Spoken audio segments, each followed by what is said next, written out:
You all do not hear me. You all do not hear me.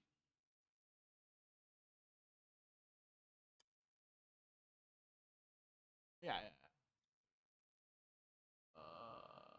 Hold on.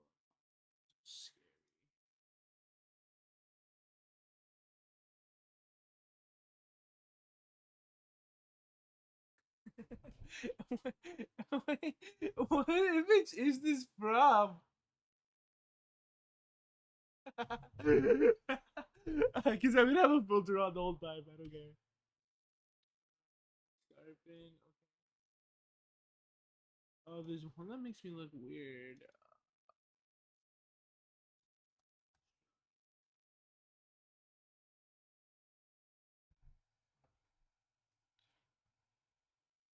There we go. Okay, let's go back. Contrast. Oh, I'm just messing around with my settings. No, this is gonna give like somebody a seizure. Dude, instead of having a Halloween costume, I'm just gonna change my fucking color settings. Color multiplicity? I forget what this does. What does green do? Oh wow, I'm red now. Fuck yeah. Okay, this will be my Halloween costume. Dude, my lights keep on flickering. Let's see. Welcome back, everybody. What is this? Oh, the fucking Christmas tree. You won't be needing a. Welcome back. Today I didn't want to stream, but this stream, as I mentioned on my Twitter, it's basically gonna be a repeat of like a lot of the topics before I talked about. Right. I wish I could watch Ghost Adventures live on stream. The only issue is that like I don't know if you all have Amazon Prime, because I'm not affiliate yet. I'd rather not do anything. Having to deal with that, right? God, I had a long week last week, and this next week is equally as with less homework, more projects, dude. It's insane. Anyhow, so yeah, I was just listening to music. Uh, there's a fuck. There's nothing here. Oh, what did I put it?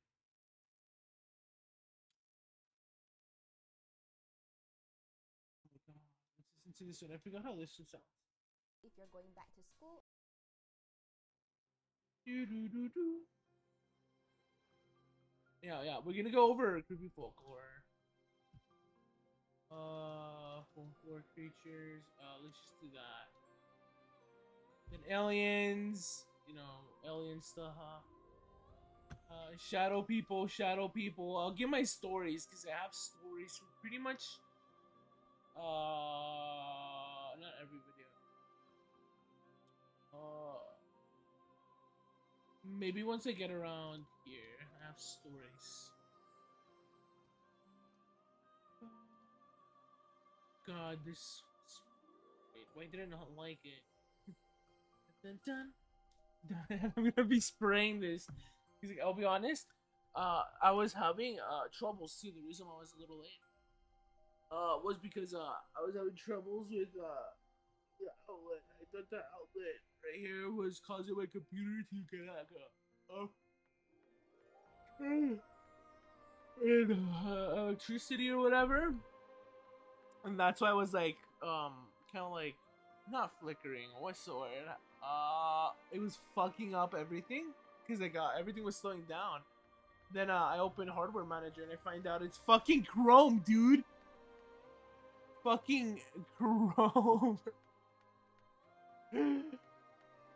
dude. Fucking Chrome is taking up 25% of my goddamn memory.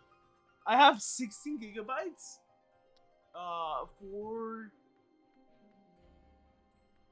Yeah, four sticks of 8 gigs each. No, that doesn't make sense. Oh, no, they're not 4 gigs. See, now I'm confusing myself. I forgot how many gigs of RAM I even have in this. 32, there we go. I have 32 gigs of RAM. And that's fucking insane. Literally, right now it says 2,800 megabytes are being used up. The next thing that uses up the most amount of megabytes when it comes to memory is OBS. And, that's normal, right? But holy fuck, like, why is Chrome so fucking bad? I may end up just swapping over to, like, Firefox if I gotta be honest. It may not be any better, like, memory-wise, but at least it won't be like, Ruben, click here, because that's what Chrome started fucking doing. Ruben, if you have anything else to do, click here, and I'm like, no, I don't fucking care. See, there's like a little notification that pops up. It's not. Oh, you already have it. So annoying. But yeah, like I said, we're gonna go over basically, I guess like urban legend creatures. Like, I don't think one of them is gonna be Bigfoot, but like Bigfoot like creatures. Then move on to aliens, right? Aliens is where it pretty much gets kind of like universal, almost, because most accounts are like, I guess Western media accounts. I don't know. I've seen like well,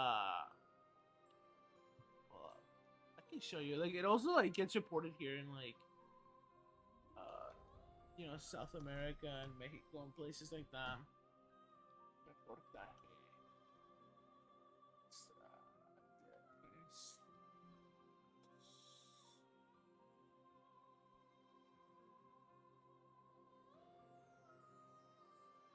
Why is everything in French? Oh, it's probably because there we go. Telemundo, you know what I mean? Oh my gosh. I watch Telemundo because like here in the US, that's what it is. But like I think in like Mexico's Televisa, right? I think it's a different company. Ex jefe del programa de seguridad de Israel confirma la existencia. Oh my god, there's so much like pseudoscience stuff or like conspiracy theory stuff. Caso no line. Uh,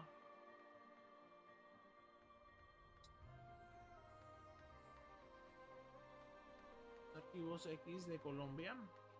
Interesting.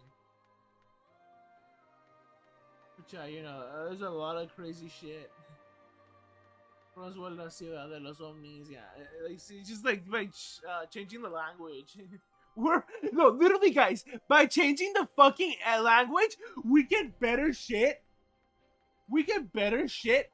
Aliens report, right? Literally, that's what I searched up in Spanish.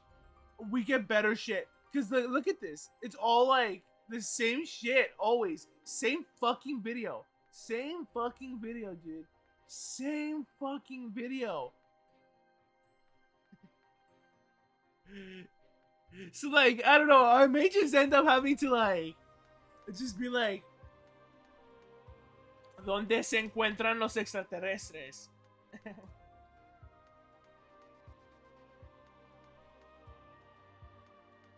Oh my god, I can't type right now. No, guys, I'm so out of it. Like, seriously, this week was like, it's almost like a snapping point, right? And donde se encuentran los extraterrestres means, where are the aliens? Where to find the aliens? What the fuck? Caso cerrado completo.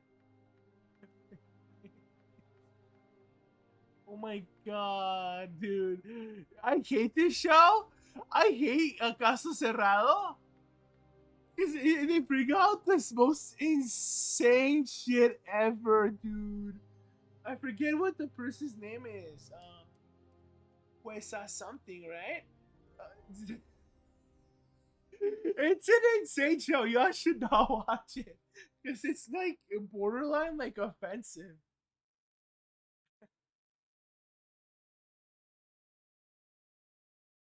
Oh my god. Capturados en cámara. Estallido el secreto. El misterioso origen del maíz. Oh shit. Chichima. Beyond. That one's interesting actually because there's a bunch of like legends as to where like schools where food comes from. Like, see, I'm out of it. Let's see what else. What was that like an original? I don't even know what it was. What video I searched up originally had. The point is, shit. It's my history show. Mm, I'm searching all this shit up. Dun, dun. Dude, I swear to God, did I not? Going back to school. Oh, I have alien scary stories. Ugh. Let's get started, yeah.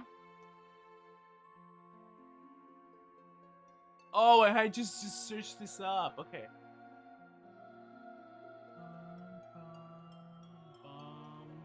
Whoever these songs are just so good. They're the same fucking song I've been listening to the last for like the last few days, but like this is a different remix by a different person. I think their name is Jorge Fuentes. Uh, these are short. Like I'm telling you, I tried watching these, but I can't watch the History Channel ones because they're for sure gonna fuck up my Twitch record of having zero copyright stuff. Masha's spooky stories. Oh my god, please.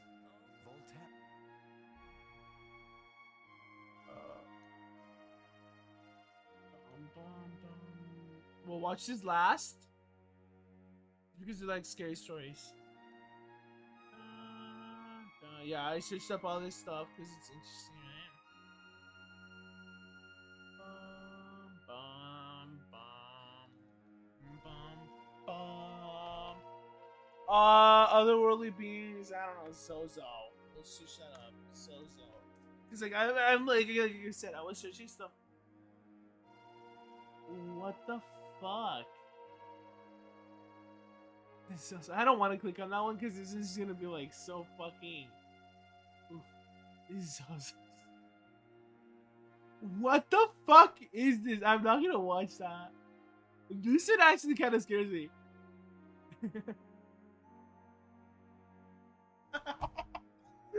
Oh my god. Hold up. We're gonna get started. I swear to God. Uh, maybe we'll watch. I mean, the 3-minute video isn't much.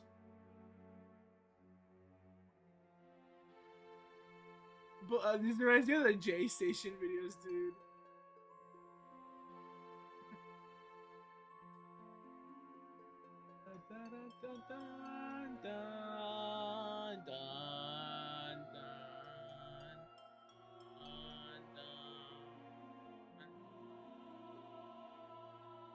What the fuck? Those are tattoos.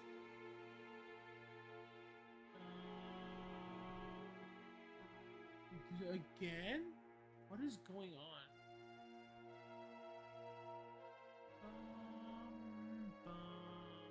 Okay, fuck it. I think we watched this video a while ago. Yeah.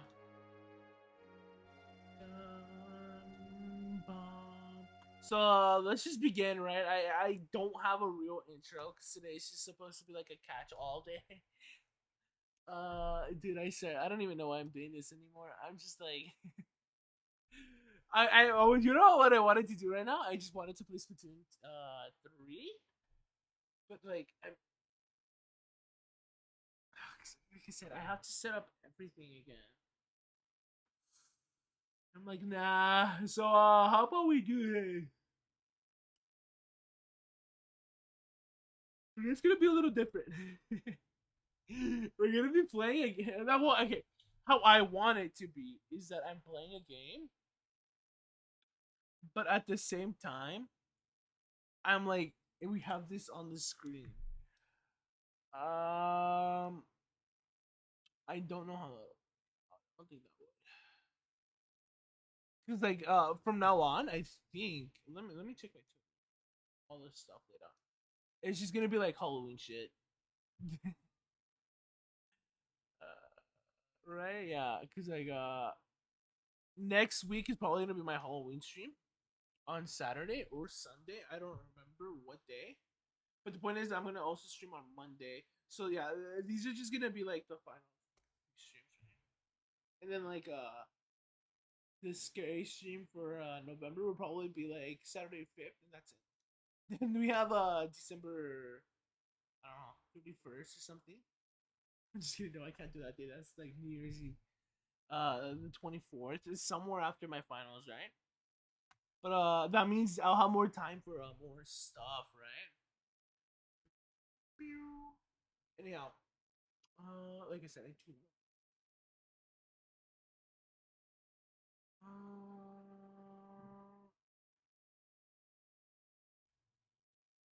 But then, like, I feel like if I do that, I don't know. Let me think a little bit. Let me think a bit. So if I play balloons, that would be cool. Never mind. You know what? Let's just react. So yeah, let's just get started.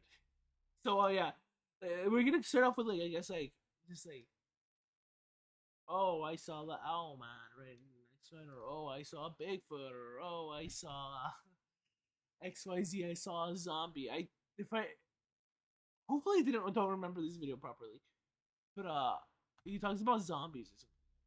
That's one of his entries. Yeah, this is the lazy masquerade. Like the video. Mm. Yeah, Wendigos. I'll start off with a creature that most of you are familiar with.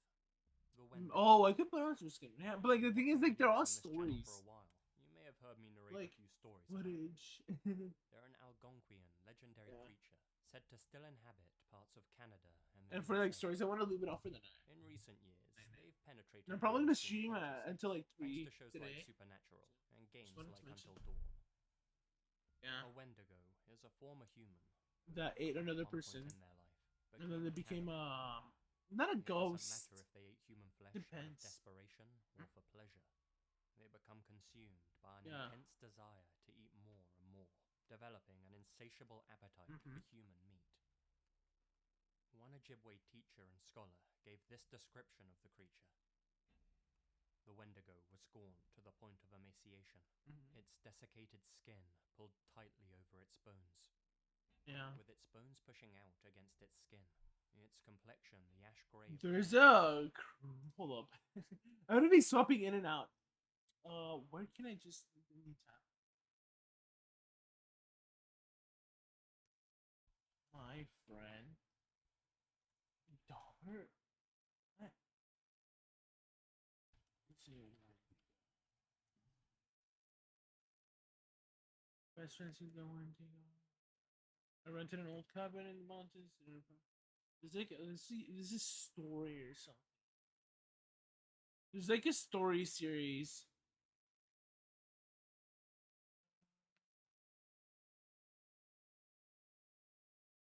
And it's like weird. There's so many what you call it like not even sequel stories. It's so fucking long. I forget who covered it. I don't think Babe Ruth did it. I think it's some other guy.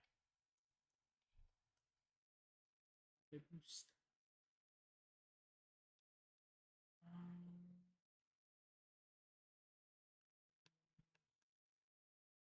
Crazy stuff, but like yeah, there's like a lot of I guess like internet writings and stuff, right? The internet writings because it's not. It doesn't come from like the Algonquin people. At least the rendition of the Wendigo that's well known on the internet. gave off a strange and eerie odor of opposition of death and corruption. As you can tell, they're basically starving feral creatures, Yeah. desperate to sate their hunger. No matter how much human flesh they eat, they're never satisfied. They always crave for more. Yeah, that's the Russian sleep That's why they're experiment always described picture. as having no lips. Ooh. They can never resist eating them. It seems likely that the Wendigo legend started to circulate Yeah. as a way of dissuading people from killing and eating their fellow tribespeople. This is like the actual legend, right? Which is wonderful. After all, Wendigos are traditionally associated with wind Like, animals. like there's a lot of appropriation that goes on with like legends on the internet. I'll be honest. When famines were most likely to occur. Nowadays, many natives see them as a symbol of greed and the corruptibility of the human soul.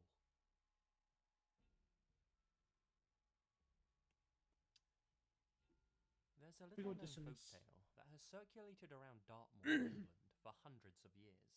Oh, isn't this I'd the horse? never even heard of it until No, I ran I'm across thinking my Reddit Kelpie. user, This Reasonable Guy. What he described was Not the to wait legend near of the graves Curry. of people. It's said to wait near the graves of those who have died on the moor, waiting for an unsuspecting victim to pass by. If you wander too close, it will latch onto you and make your life a living hell. Okay. It has no visible form, so you won't Oh even shit! realize You know that's it. it That's the scary attaches part itself about to you. this. Over the course of weeks, Because I think he's gonna give the actual months, legends, years, the Curry or just slowly descriptions, convinces you of its existence. traditional descriptions of these Whisper in your ear, creatures. appearances in your dreams, This a cold touch on the back is of cool, the right? neck. And not like, oh my god, I actually Time saw it passes, in a becomes story more on aggressive, Reddit.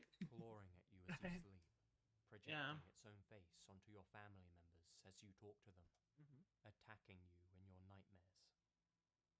Nobody else can see or hear the Curry, making you question your own sanity.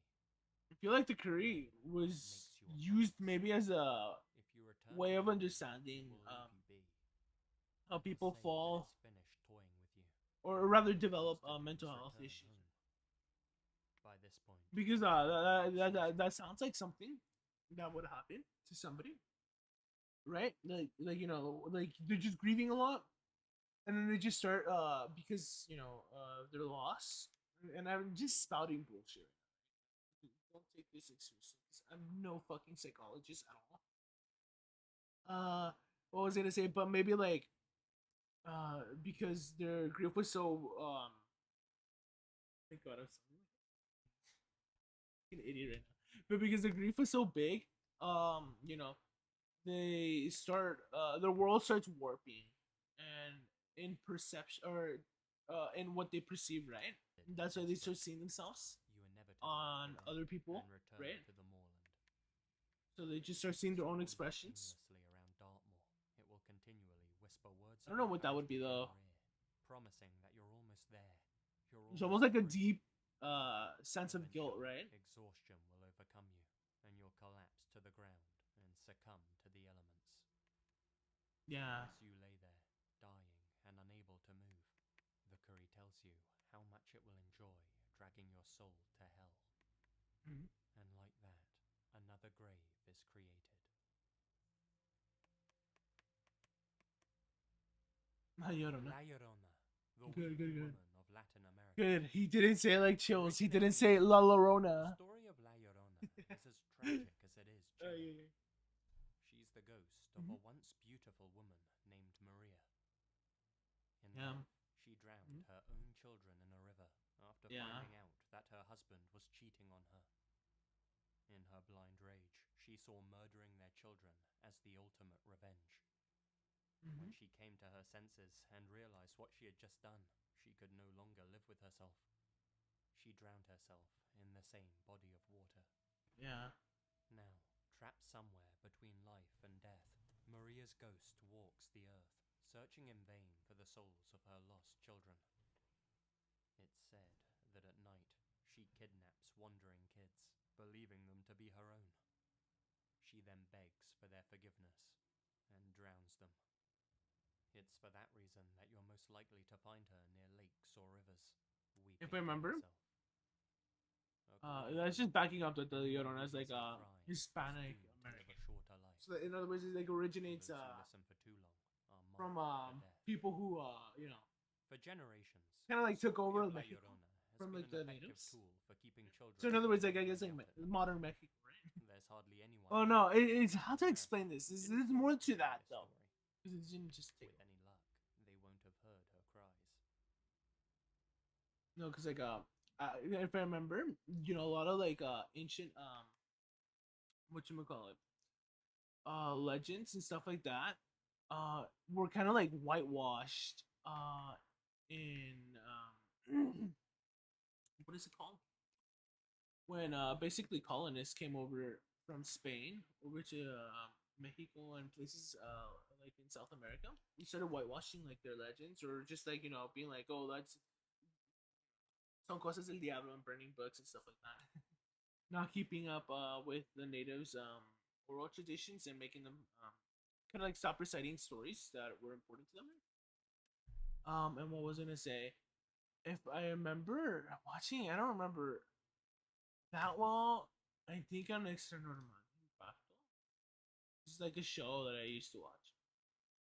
They had one where like they were talking about how the Llorona kind of had some Native American roots, like as in like the story elements itself, or it could be, and by Native American, what I mean, like people from that were like in the area of Mexico, right? Because that's where the story originates, right? So it has like more ancient roots and elements and stuff like that compared to your traditional kind of like boogeyman story and stuff like that. I'm gonna bring that up. Japan has more than its fair share of creepy myths and I urban forget legends. what this one In all is. honesty, I think I could have easily filled this list with Japanese entries alone. Oh yeah, for sure. There's Perhaps so the many. best known examples are the split-mouthed woman, Yeah. Kuchisake Onna, and the malevolent torso known as Teke Teke. Hmm.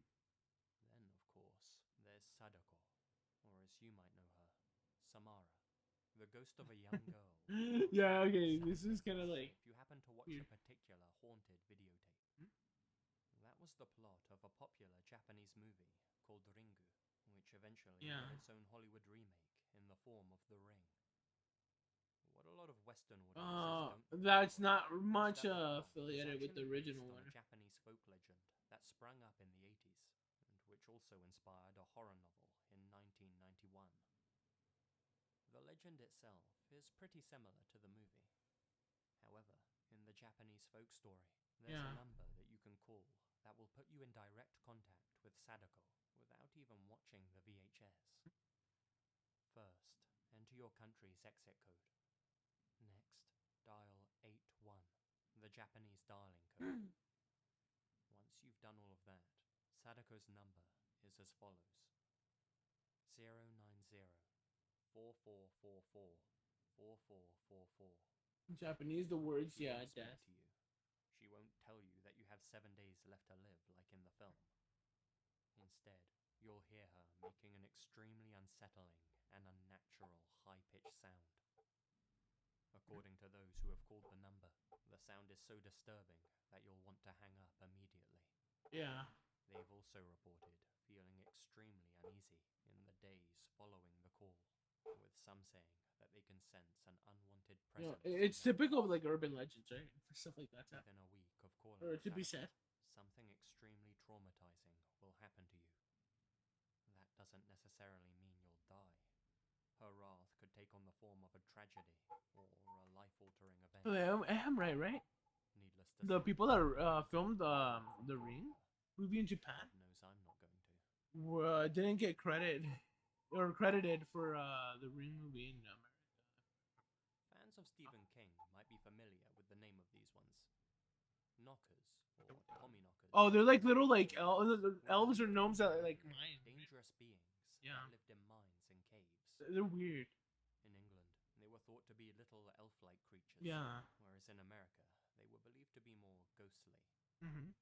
Whatever the case, they were widely considered to be real by both British and American miners well into Yeah. the 20th century.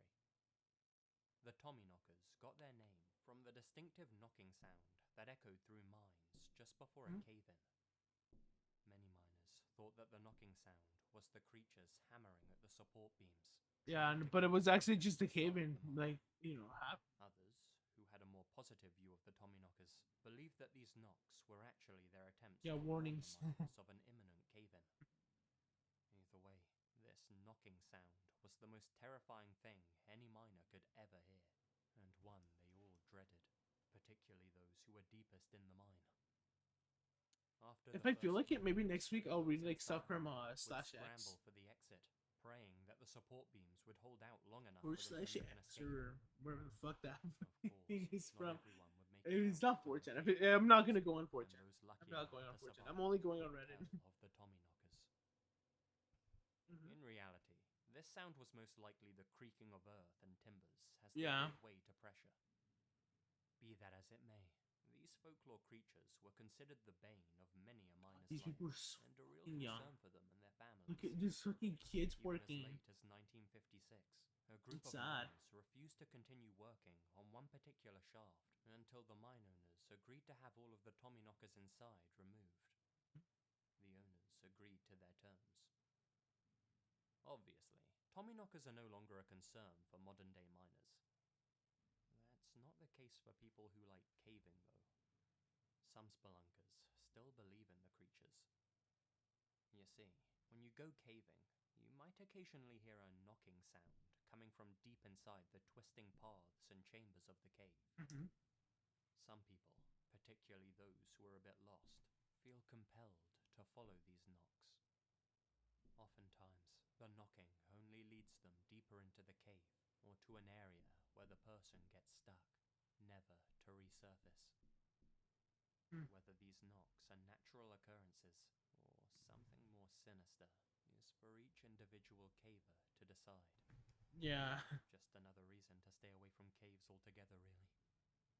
Personally, I think it's just like he said, it's just pressure and the earth kind of like putting pressure on the pieces of timber and wood, right?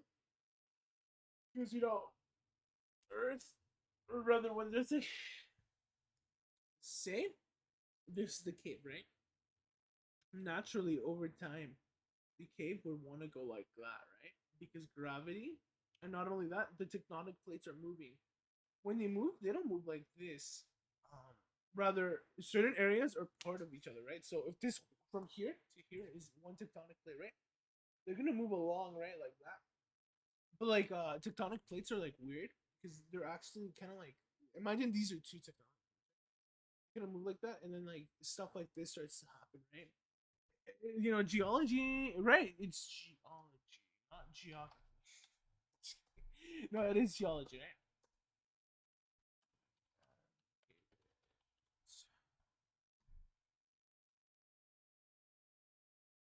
Look here.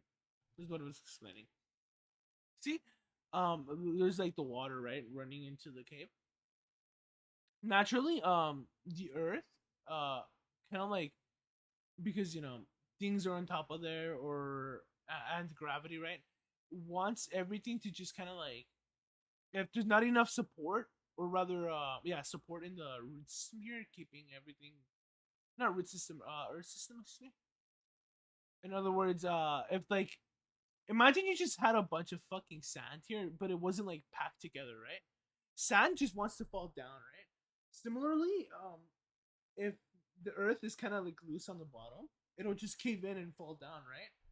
But over time, even like if the ceiling looks stable as hell, basically it's sturdy as well. Maybe like little dents and cracks in the earth will start making like the little knocking noises, right? Is what I'm trying to say. And then bam, eventually you get a cave in, or something worse happening like a sinkhole. Strigoi, Mort, literally dead witch. They've been a hallmark of Romanian folklore since the 1600s, and were the inspiration Yeah. behind Bram Stoker's Dracula. Indeed, the best way to think about these creatures is as the first incarnation of the modern vampire. Mm-hmm. They're the reanimated corpses of the dead who drain the living of their blood. They're also said to have the ability to shapeshift into a number of creatures in order to mask their identity. Yeah. There are a handful of ways That a looks so person might sinister. become a strigoi when they die. Firstly, the seventh child of the same sex in a family is Oh my doomed god. to become a strigoi, as is any baby born Mhm. with a cowl atop its head. Those who Cow? lead a sinful life are also more at risk of becoming one. On top of that, Mhm. anyone who dies unmarried, by suicide, by execution for perjury, or after being cursed, will most likely come back to walk the earth as well. Notice how kind of like uh I guess, for example, in the example that they gave, the seventh child, like there's a reason behind the number seven, but usually, when your family is of a big size, not all the kids are gonna live. That was a real fact back in the seventh century. Well, for example, in the 17th century, average family size. Yeah, women would typically give birth to 8 to 10 children. However, due to high mortality rates, they only raised 5 or 6 children. Right? Notice how it's that's an interesting fact too. 5 or 6 children, one less than seven, right? Notice that. So, where I'm getting at is that you know, once you had your seventh child, and say maybe like everything wasn't going too well, maybe you weren't financially well off back then. That seventh child is good as doomed, right? And the other one, I swear I heard a cow on their head or something like that, right? But the point is, the other one I don't know, but the other ones too. Anyone who dies unmarried, by The suicide, by execution for perjury, were probably ways of scaring people into maybe not doing those things, or right? after being cursed, will most likely come back to walk the earth as well. Now, this might not sound like such a bad deal to some of you. Uh huh. After all, who wants to stay dead? Yeah. But the Right. strigoi Uh huh. aren't like what they were in life. They're both human and Oh my demonic. god, I'm getting microchip. Once I'm they just kidding. reanimate, they feel compelled Dude, I to just took return out to the their button from my families and act just little like they did thingy in right life. The Strigoi's very presence weakens their family members. here. Oh my god. As time passes, they die one by one. Okay, see? Now, to me, that sounds like a way of like representing, I guess, like like, all those events that they mentioned, like suicide, perjury, or whatever, getting hexed, or even like I said, like the seventh child, and maybe not being able to like feed them or provide enough for them, are um all kind of like getting to the point that with loss or with something happening to a family member, a lot of feelings are up in the air, right? And it hurts the family as a whole if they cared for such an individual and if such events happen to them. In order That's to what I'm getting continue at. existing, the Strigoi is then forced to steal the vitality of others, Yeah. killing them in the process. The bite of a Strigoi As is for that, always I don't fatal, know. and, unlike some modern vampire stories, Mm-hmm. can't turn the victim into a Strigoi themselves. It's for this reason that many Romanian people were buried with a stake through their heart and their Yeah. coffins nailed tightly shut. The last thing a family wanted was for their dead relative to come back and kill them. Despite becoming widely popular in modern fiction and a staple mark of the horror genre, many Romanians still believe in the existence of the Strigoi. In Mm-hmm. 2004, a Strigoi hunting party was formed after a woman claimed to have been visited by her recently deceased uncle. Oh my god, The that'd be group scary. dug up the old man's corpse, tore out his heart, and burned the body to ash. The ashes were then That mixed with is water and crazy. drunk by the group members. In order to present a modern image of their country to the world, the Romanian government sentenced the members of the group to serve 6 months in prison. Yeah. Despite this, many people in the Maratinu de Sus area still drive a fire-hardened stake through the chests of dead relatives. In a slightly older case, Very it was interesting. still modern in the grand scheme of things. An old man's body was exhumed in 1969 in the Romanian city of Capataneni. After the old man had died, several of his family members also began to die under mysterious circumstances. It was believed that he was a strigoi. When he was dug up, the man's body showed no signs of decomposition. His eyes were wide open, and his face was twisted and red. Shit. The Hold up, corpse I need was to see my burned grade. in order to save the old man's soul. Whoa, that's.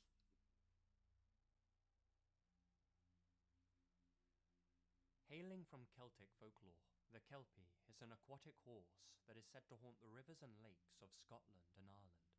Yeah, There see is the also Kelpie. a pretty much identical Like the creature one, in this the area, only one I know by the heart. Lovecore. They're said to be beautiful black horses that stand near large bodies of water. If you ever see such a creature by a river or lake, be sure to keep your distance. Those who touch or mount the horse become stuck to it, completely unable to free themselves. Then, the Kelpie will slowly walk into the water, drowning whoever is glued to her. Pretty much every loch in Scotland has its own Kelpie story. Perhaps the most popular tale is that of a group of young boys who encounter a horse at the water's edge in Perthshire. Hold up.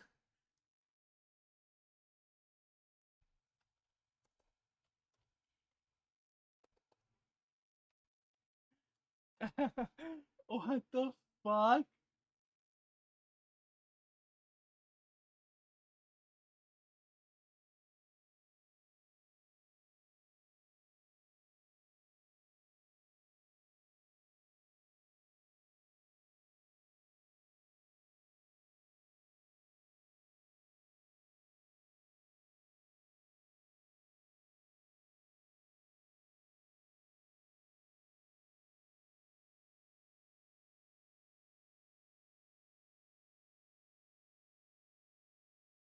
Hold up. Okay, I'm not here like doxing or fucking doing anything. I've never seen this either. Or a mean of 68, but a standard deviation of 31. Doesn't that mean like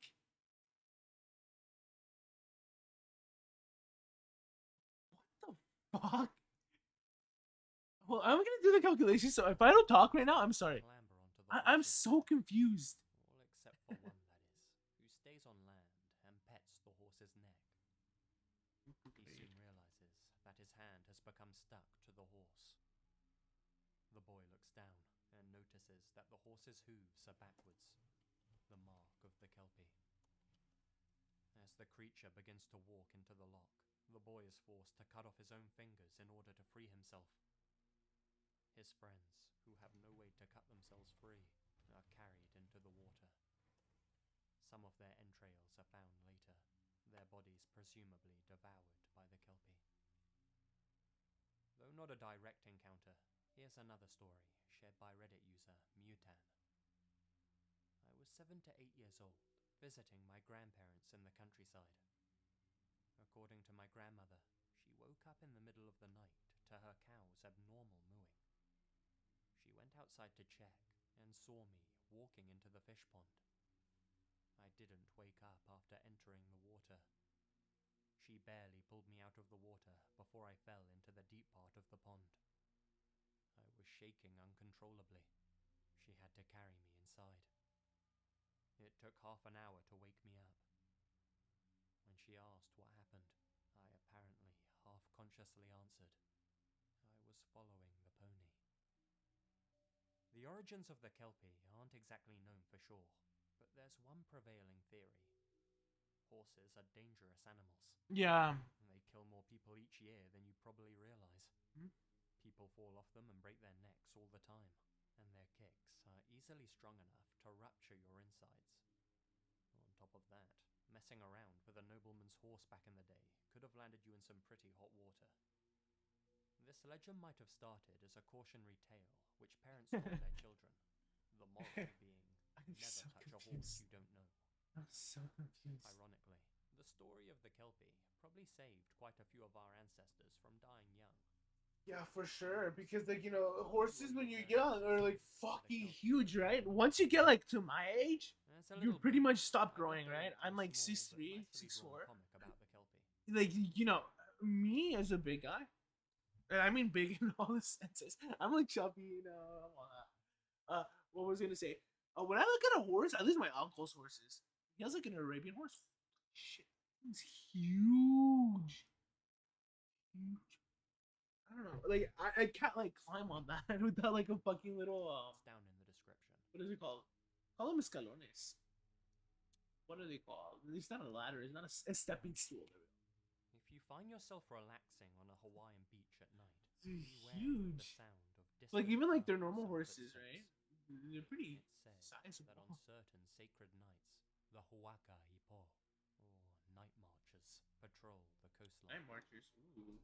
They're the spirits of ancient Also- Hawaiian warriors, still carrying out their martial I'm like, duties in the why? open. Why did this guy not upload the They grades most yet? often appear just after sunset or right before dawn, Like, on a note that to is kill not bad. anyone that witnesses their march. If their torches are in view, then it's already too late to run. Your best chance of survival is to play dead. Avoid making eye contact at all costs. They'll notice your stares and butcher you.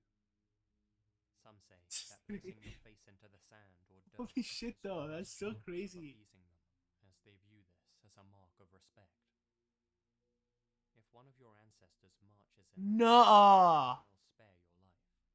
So, if Hawaiian blood runs through your veins, you may be one of the chosen few. A to C- witness is those 10 they close points? by. Then again, What the you really fuck? need to take that risk. No, it's 10%. In Wait. Norwegian folklore, Draugen are the ghosts of sailors who perished at sea. They continue No, to wait. sail And there's on the splintered zombies in ships, Resident appearing Evil on something stormy nights to break village. out They're the called hopes of the something. living. Something similar to that, right? Anyone foolish At enough least the to set vampire sail ones? at night risks hearing their distinctive wailing and screaming, the calling card of the Draugen. Okay, I make it to After C making plus. I all don't know. this noise, It's like I'm basically there. I got some things right. a contorted, fish-like face, soulless black eyes, a gaping mouth, monstrous inside. Nice art. Okay, I feel so much better. But I'm like, god damn. Below the waves, all the way down to the bottom of the ocean. Like I said, 31's a lot. And their unfortunate Like souls 31%? are doomed to resurface as Draugen, Oh wait, hold up. cursed to drift across the ocean forevermore, searching for fresh victims. I don't need to make this about me. In one particular folk story, a Norwegian sailor tries to escape this fate when he encounters a Draugen on a nightmare voyage. The man knew that the only way to survive an encounter with a Draugen was to make it to shore before it could reach you. The man does indeed make it back to dry land, but the Draugen continues to pursue him anyway. In desperation, the man sprints to a nearby churchyard and begs the spirits of the dead to protect him. In the morning, there's no trace of him left, but all of the graves are completely empty and covered in seaweed. Perhaps this Seaweed, story interesting. started circulating after a mass grave robbery took place. It's hard to say. Whatever the case, these demonic mermen are certainly enough to keep me on dry land for a good long while.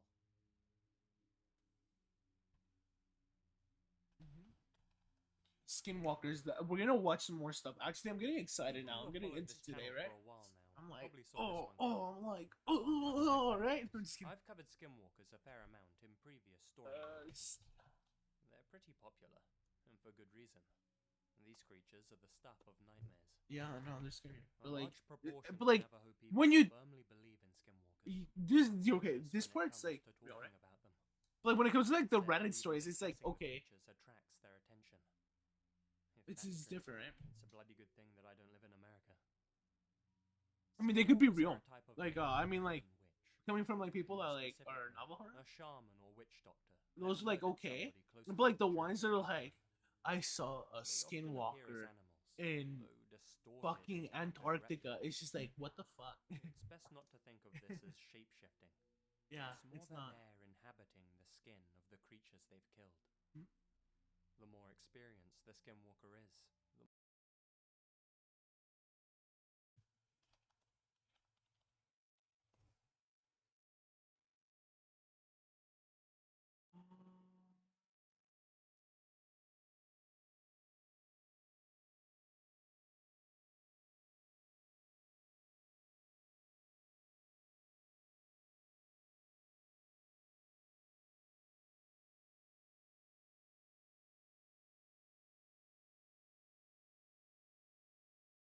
Okay.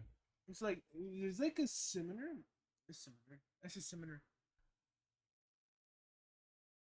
I find it weird that at least on Wikipedia they have like the Spanish entry only like three, but there's like so many different types of chamanes, right? Which are like basically it translates roughly to like shamans, but chamanes are said to like wear the skins of like um of animals and basically transform into them. But like there's a distinction between the ones in Mexico, Chile, and Peru, right? Because those are completely different. Un o una machi. En pueblo indígena. Es la curación de dolencias. And then there's different types, right? Because like there's different type of chamanes. Just like the actual like literally like the word shaman, right? That like he always uses basically ancient like traditions and stuff like that to like heal and methods of there's a word. It's not hospice. It's like a word. When I said ancient traditions of healing, there's like a better word for that, but like right now it's not coming to mind. But yeah, it's interesting, right?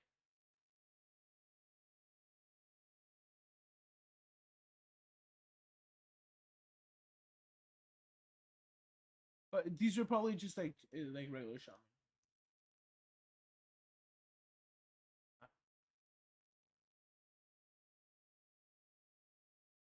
They're akin to like curanderos almost.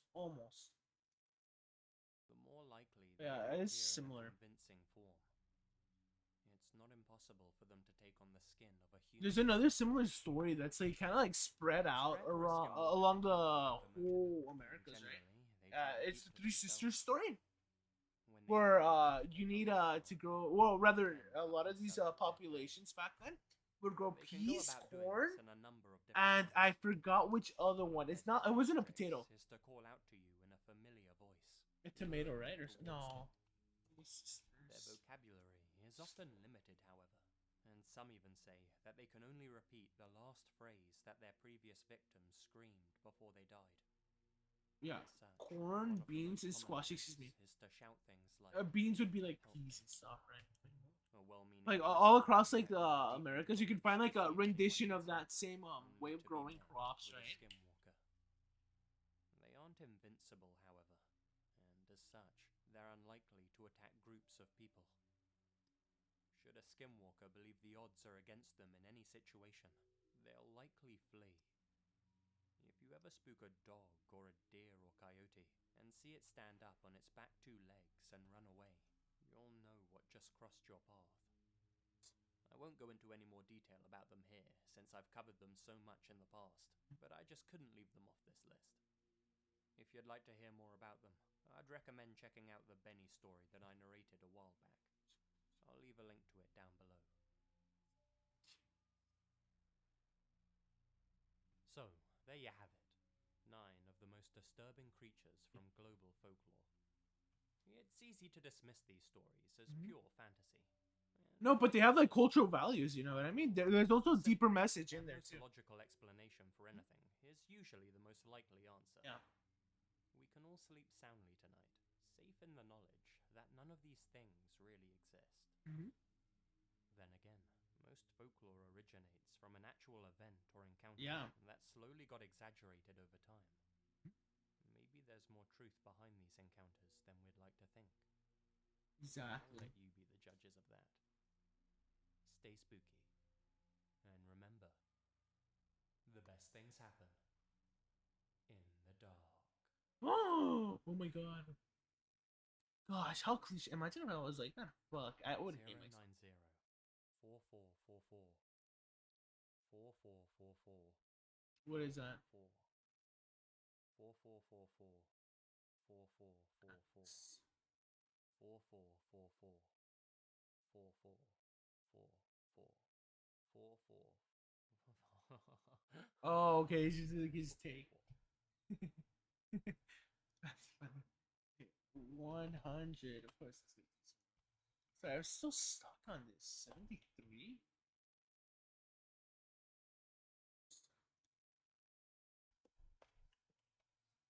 No, no, that was the beginning. Is succeeded.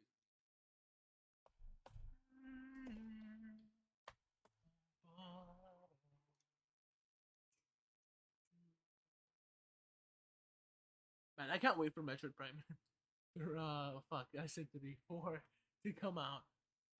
I'll try to finish the Metroid series by the end of December. Anyhow, next up we have the Owlman of Mawan. This is the shotted hand. Did we watch a video by this guy? I don't It was remember. April 1979. We The did. Melling family were spending their Yeah. Easter holiday in It's Morning like the Smith, video. a picturesque village in Cornwall, England. On Saturday, the 17th, the two children of the family, 12-year-old June and 9-year-old Vicky, had headed out on their own to explore the area. They were passing by St. Mornan and St. Stephen's Church when, all of a sudden, in the sky above the bell tower, there appeared a huge creature. It looked like a man, but it had the wings of a bird. The girls ran back to their parents, and they were so disturbed by what they'd seen that their father cut the holiday short. Those girls, it seems, had had an encounter with the Owlman of Mornan.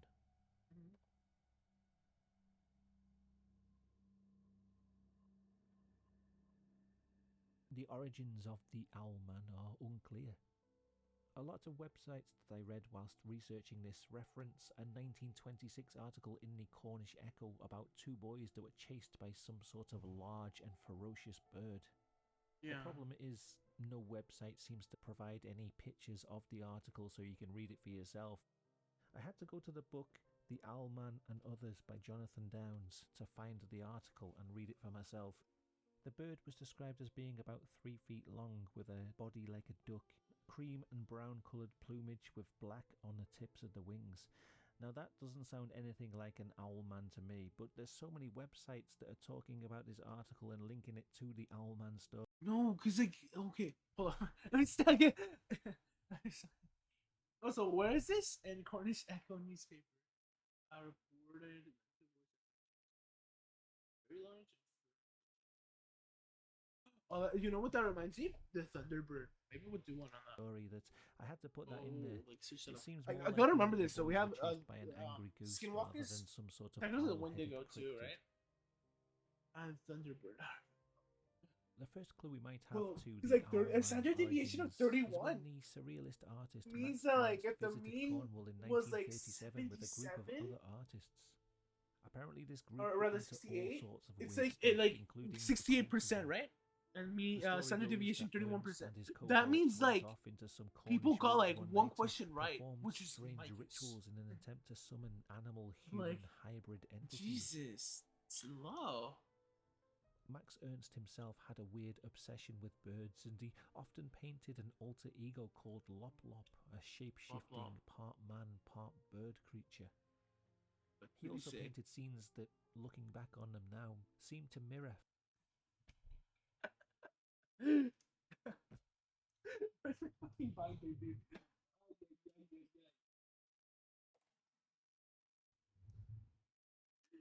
Dude, where's my fucking notes? Ruben like drawing weird shit on his notes. What does that mean? Was he a cultist? Was he liking the occult? Had he found a different way of probably talking to a demon? No, it's just called me liking to draw. Literally. Dude, his fucking paintings are awesome. What the Future fuck? encounters with the Owlman. And take a look at this one. It was Reading too much painted in into it. 1924 and it's titled Two Children Are Threatened by a Nightingale. I guess this is About this There are two children and a Oh, nightingale, wow. but it's also this eerie human figure Yeah, hovering right. above the building, carrying away another child in its arms. Cool. Apparently, the painting was painting. inspired by a fever-induced hallucination that Ernst had as a child, Uh-huh. but to me it reminds me of June and Vicky Melling seeing that humanoid creature hovering over You're reading them too much into Mourner's this. It's like a church. weird form of analysis or a metaphor or something, So did Ernst and Co. summon the Owlman? right? Maybe No. it's some sort of surrealist egregore, something that stepped out from the picture frame and took on a life of its own. Or perhaps the Owlman is the spirit of Ernst. You know, I don't know. What comes to mind is what is it called? No, not Nightmare Museum. The Night at the Museum. Is that the movie that I'm thinking? Is that what it's called? It's been a while since I watched that. Right? At the museum. It's just like, oh yeah, they're all just gonna come to life and like, or It come to might life. just be a Come alive. coincidence, but Max Ernst died on the 1st of April 1976. My English is This was just peak. 2 weeks before the It's Melling it's girls at had its their peak, encounter. man. 2 years from now, And you guys are 3 gonna months hear after me the talking girls' like, encounter, "Hey, the Owlman was how do seen you say again. that?" It says creepy folklore. Behind The owl. Morning Church, the land slopes down through a wooded area until it reaches a beach. It was in this wooded area that two 14-year-old girls were camping, Sally Chapman and Barbara Perry. Mhm. At around 10 p.m. on the 3rd of July 1976, the girls were awoken by a strange hissing Long noise. walk. Oh my god. They looked Ooh. around outside their tents and saw a weird figure standing among the pine trees. He was described as being as tall as a man but had the face of an owl and was covered in grey feathers. Okay. His eyes were large and glowed red, and it had big, pointed ears. On its feet were large, black, pincer-like claws. This could have been like a. At first, the I girls want to say thought like it was a someone sleep paralysis hallucination, but it's not. in a costume, but then the The creature fact that it has floated red eyes. into the air and disappeared into the trees. It's just them like maybe like freaking out. Since like The following day, another two girls had an encounter with the Oh, yeah. Owlman in the same area. A letter Or it was could be a sent to a prankster. local paper from a girl saying that on the Hunting 4th eyes, of feathers July with a silver gray. 1976, she and her sister were playing in the wood behind Morning Church when they saw a large creature up in a tree. Mhm. It was described as being as big as a man, but it had legs bent backwards like a bird's. Its eyes were red, and its That's a cool feet picture. looked like sharp black crab claws. And like the last encounter, the creature then flew upwards and disappeared above the treetops. Could have been like a deformed animal. There's always that. The But, like, first the two height is, like, encounters were weirding me reported out. by a man named Doc Shields. Now, Doc Shields is an eccentric character, to say the least. An artist, stage magician, and monster hunter with an interest in the occult. It's gonna be me. It's gonna be me. Ruben, the computer engineer. He was an eccentric little man. And they're gonna say little man, right? To like try to like basically downgrade who I am, right? Okay, I'm joking around. Like this guy looks wacky. He looks At around the time of the Owlman sightings, he was taking wacky. part in a hunt like for something the like out of like a Morgar. novel This is almost, a right? sea monster that supposedly Like a character you lives would in the waters hear around Cornwall. of in a book. In March of 1976, two photos of the Morgar were sent to a local paper from someone named Mary F. Doc Shoddy Shields came pictures, on the dude. scene and he announced that he was going to try and summon the Morgar to appear.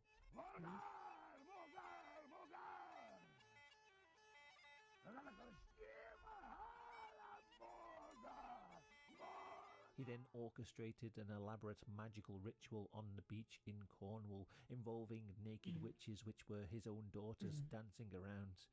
As you can imagine, this brought a lot of press attention for Doc Shields. Okay, It I'm was not gonna. because of his I reputation get Badger. I for get Badger. hunting monsters This that is he was approached. all like First by censored. June and Vicky Melling's father, and later by Sally Chapman and Barbara Perry. Censored. And they both provided him with eyewitness accounts and drawings of the Owlman.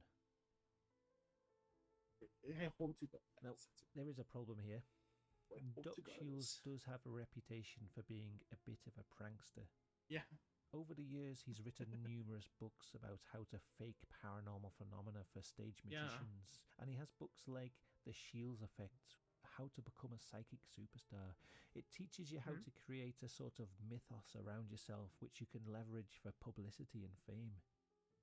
Many people suspect that Mhm. Mary F., that mysterious woman that sent the photos of the Morgar to the newspaper, was actually Doc Shields sowing the seeds for an elaborate hoax. Yeah. Some also suspect It could be that Doc possible. Shields invented the story of the Owlman. As far as I can tell, nobody else has ever been able It to could track be a down group the Melling family or making the two up these girls that saw sightings the too. creature in the woods. It's very possible that they never existed at all. Mhm. Similarities between the eyewitness drawings suggest that they might have been drawn by the same person, although it does say that the drawings are based on eyewitness sketches, so Shields might have redrawn them himself from the children's drawings. Some people have also analysed the handwriting between these two accounts, and they think they might have been written by one person. I don't know much about handwriting analysis, so I can't really say for sure, but there's something about how the dots above the eyes drift slightly to the right in both the accounts. But as I say, I don't know much about this subject, so I Yeah. can't really comment on it myself. See, that's the issue, right? We would all like to claim ourselves as professionals, including me, right? Like, like I have said earlier, and said, we're not professionals in this, right? At all. So whenever I cover these topics, right, I want every one of you all to take whatever the fuck I say with a grain of salt and investigate for yourselves, right? Because it's very important, right? My perspective is to tell you the truth, kind of like one dimensional. Because today's just supposed to be like, oh, we're learning about this and having fun, right? There's no real proof I mean, that Doc there's Shields like invented more the to Allman. what I It could say be, as he sometimes, but says, he had a it's reputation not that as a monster much. hunter, so he was genuinely approached by people that had seen something Mhm. strange. Shields seems to be a chaotic, neutral sort of character, a true Yeah. surrealist who deliberately sows the seeds of confusion and doubt around all that he does. It doesn't necessarily mean that everything that he's involved in is a hoax. It's a but character. it does mean that we It's a should take video it all on with a hefty pinch of whatever salt. this guy is called. See, I forgot the After name the already. Owlman flap of Video on his character. 1976, there were sporadic sightings.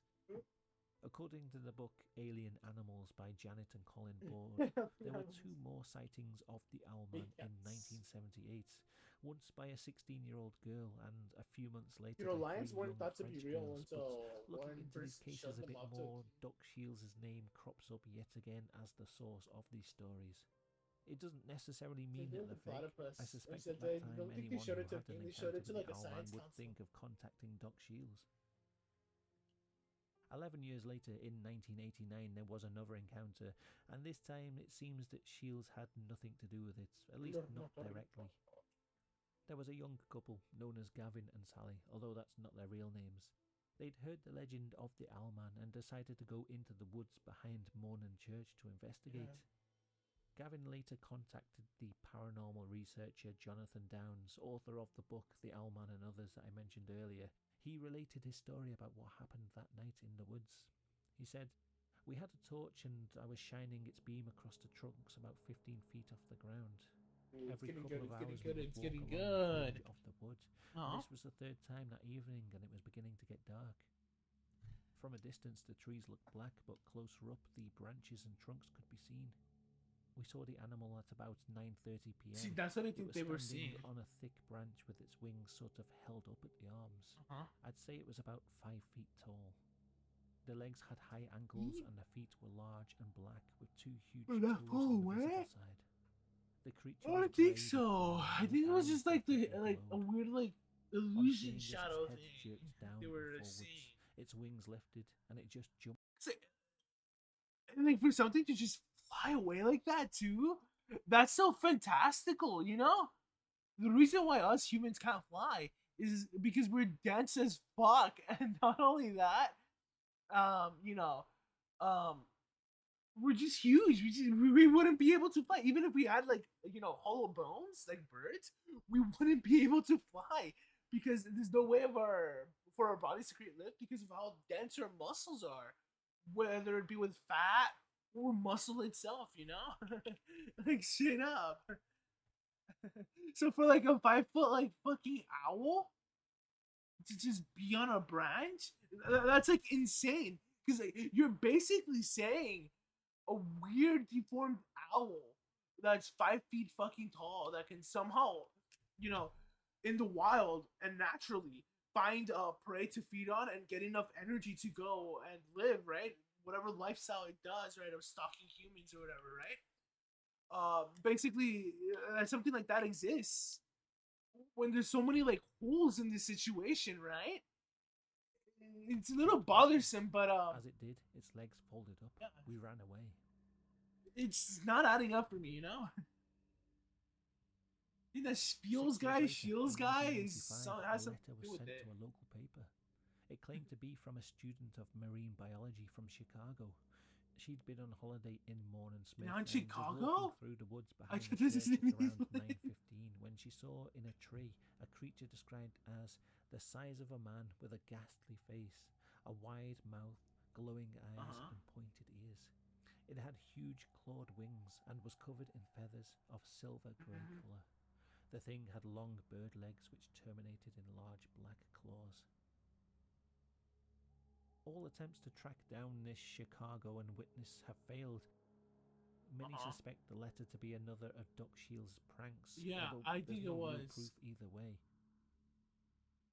I mean, Sightings of course, continued this is up just me being until biased. present day, but most I think don't there was seem like to a have much more fabrication somewhere information along the about way, them. whether it be with Shields So or instead, not. let's look at some unusual footage. Discovery Plus channel. TV. Oh my god, that'd be the funniest channel name ever. There's a story about Owl being her. Modern church in 2000 and a report of a girl called Jessica Wilkinson. There's hardly any information that I can find. Yeah, this is the one. They see an owl man on a church, and basically the owl man is stalking the girl. The girl ends up telling her mom and dad, and it ends up like coming kind of like if I remember from what I remember seeing on there's a series that covered the Thunderbird zombies for some fucking reason, aliens, a hospital one with aliens, the sewer monster, a video where like you see like the little sewer monsters kind of like go like that, kind of like look around, and the Thunderbird, I forget what it's called. Fuck. But the point is, they cover like this creature too in there.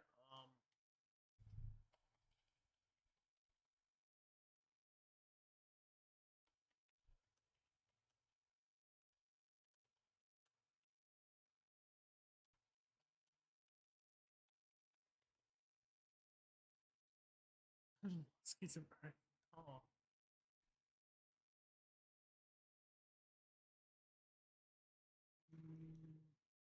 The lost episodes. Oh.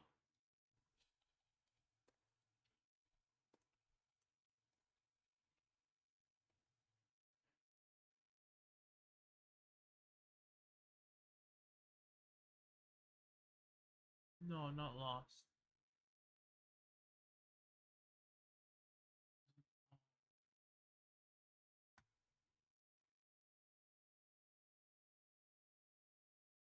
No, fuck. No, it was called something like that. Lost tapes?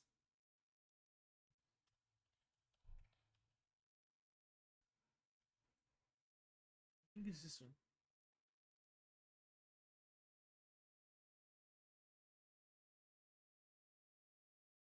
Uh, Um,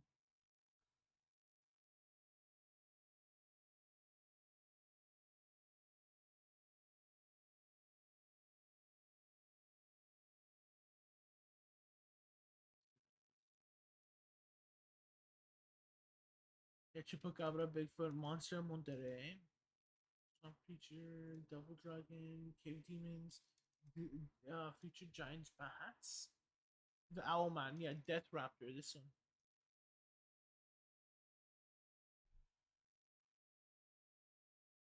So yeah, see, they covered this whole thing, but it was all about a church.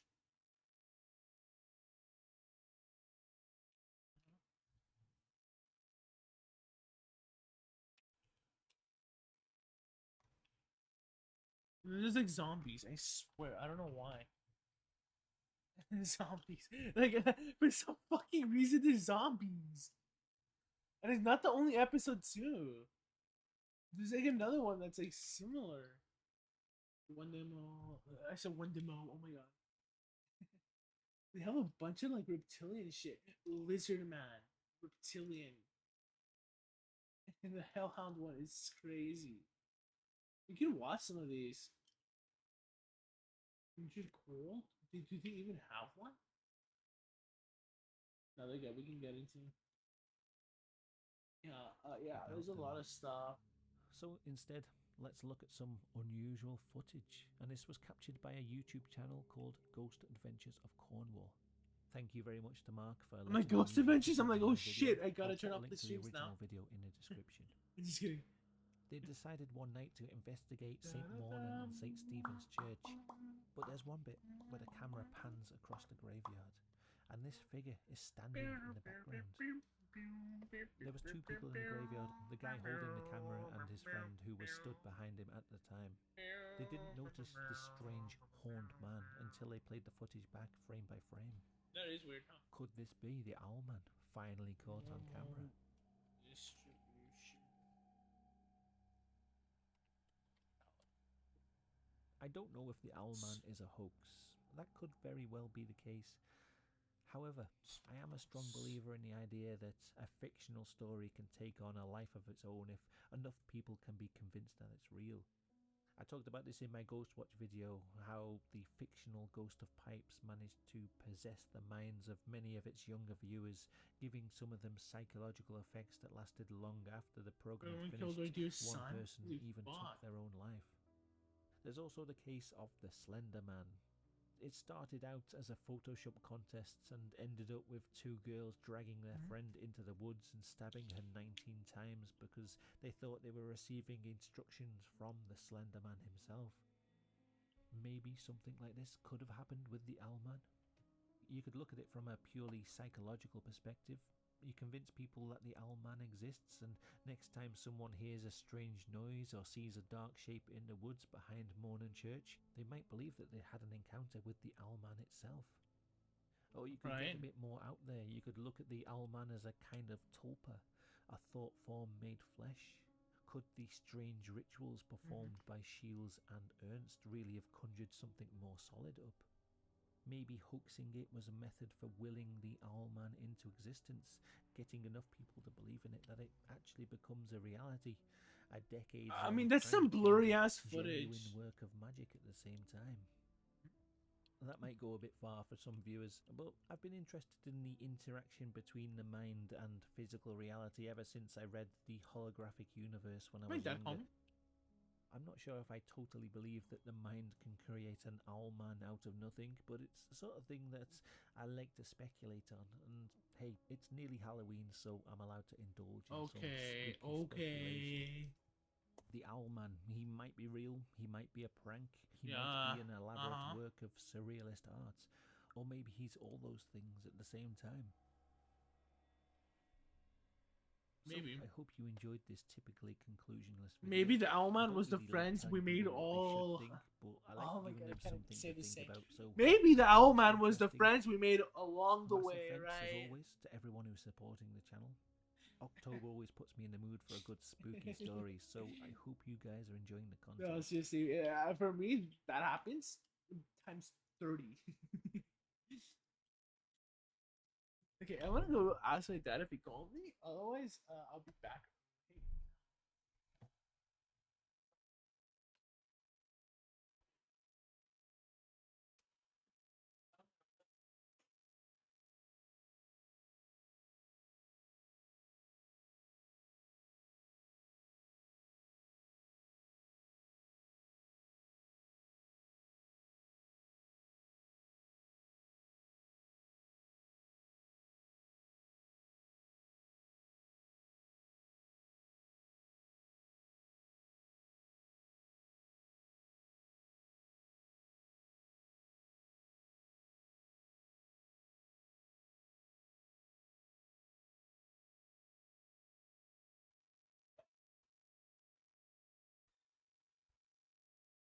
Te lo voy a agarrar. Gracias.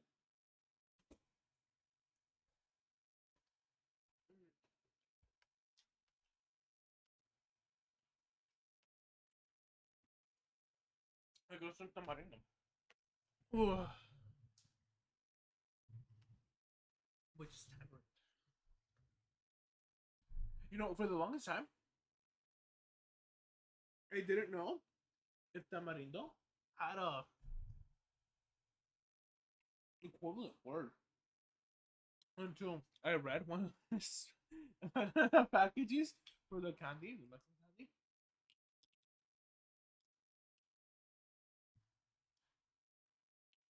and it said tamarind. Mm, it's so good.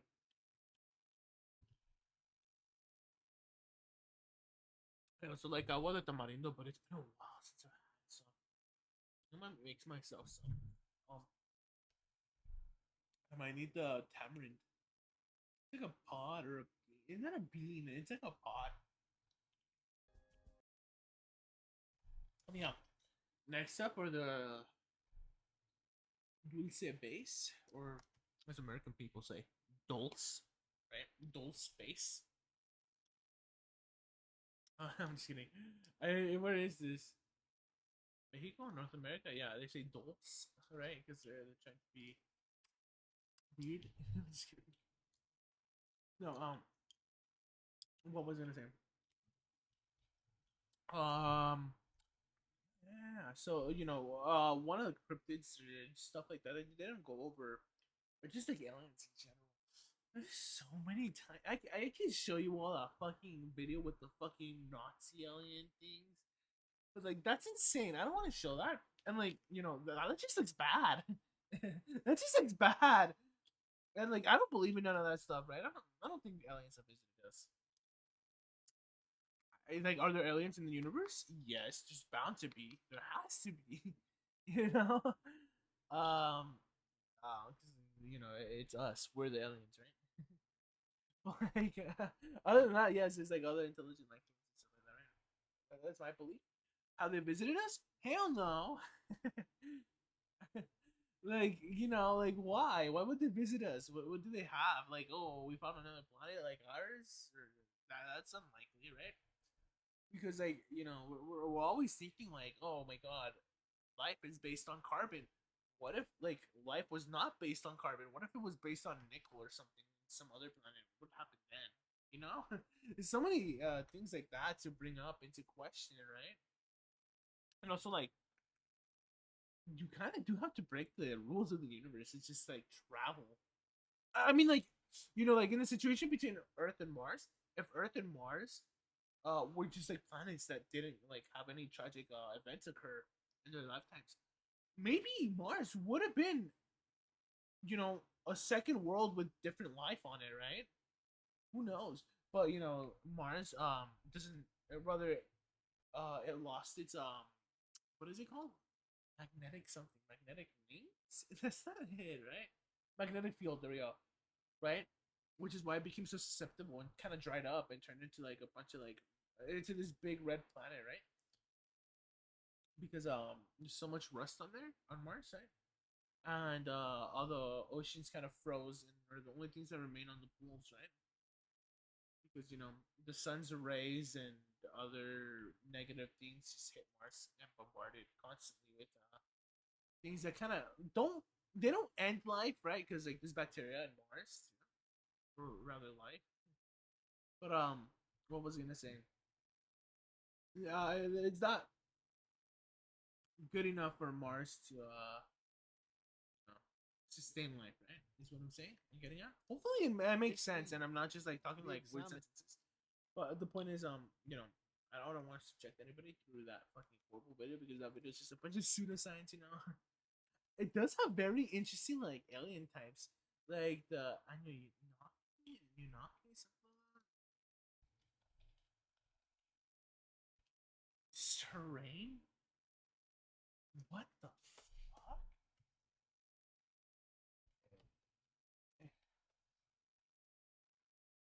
A group of deities of the ancient Sumerians, right? They're under that video, they're deemed as aliens. But like, there's other stuff like that, right? So, I'll be honest, I don't even know if this fucking case or whatever is actually aliens and stuff like that. Maybe hopefully it's a sort of cryptid or something, right? Just stuff like that. So we're gonna get into like aliens for a moment, right? Because there's a lot of sightings across the world. They differ as to how the aliens look, maybe, but there's always like, oh, they're in a spaceship, right? And throughout history, actually, are spaceships in ancient.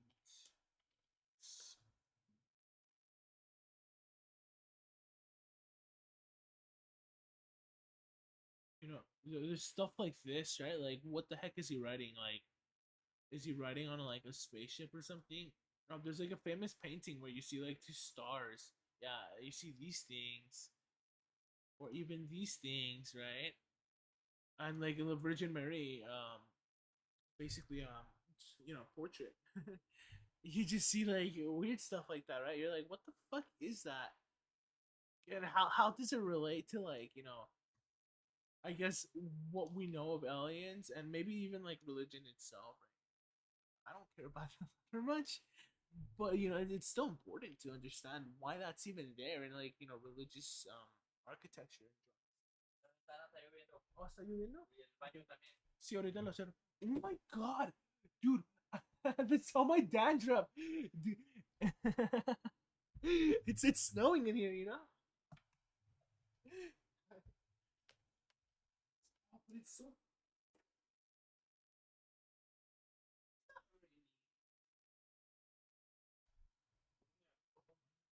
Hold up, I'll be back right now.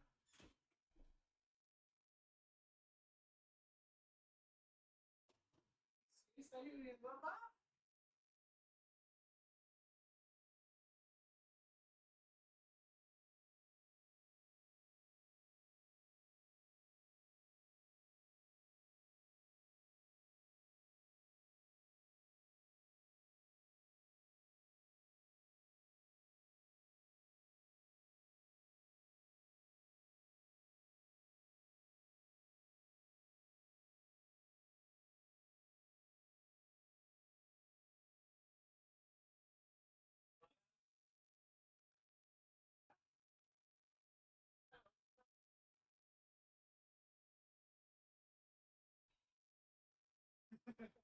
Es que están bien buenos, papá. Hasta en la escuela compro. Ese mango con chile. Sí, porque cuesta menos, y así. Sí, están bien buenos. They're very bueno. Very bueno. I'm just kidding. Imagine I just fucking said that. I'm like, very bueno. And I just, that's fucking funny to me. What was I gonna say? So let's get this started. Uh, fuck, my dad brought like tamarindo, fucking mango. It's so good, so good. Dulce in New Mexico, a modern day mystery which lies deep beneath the mesa. No, mesa means table.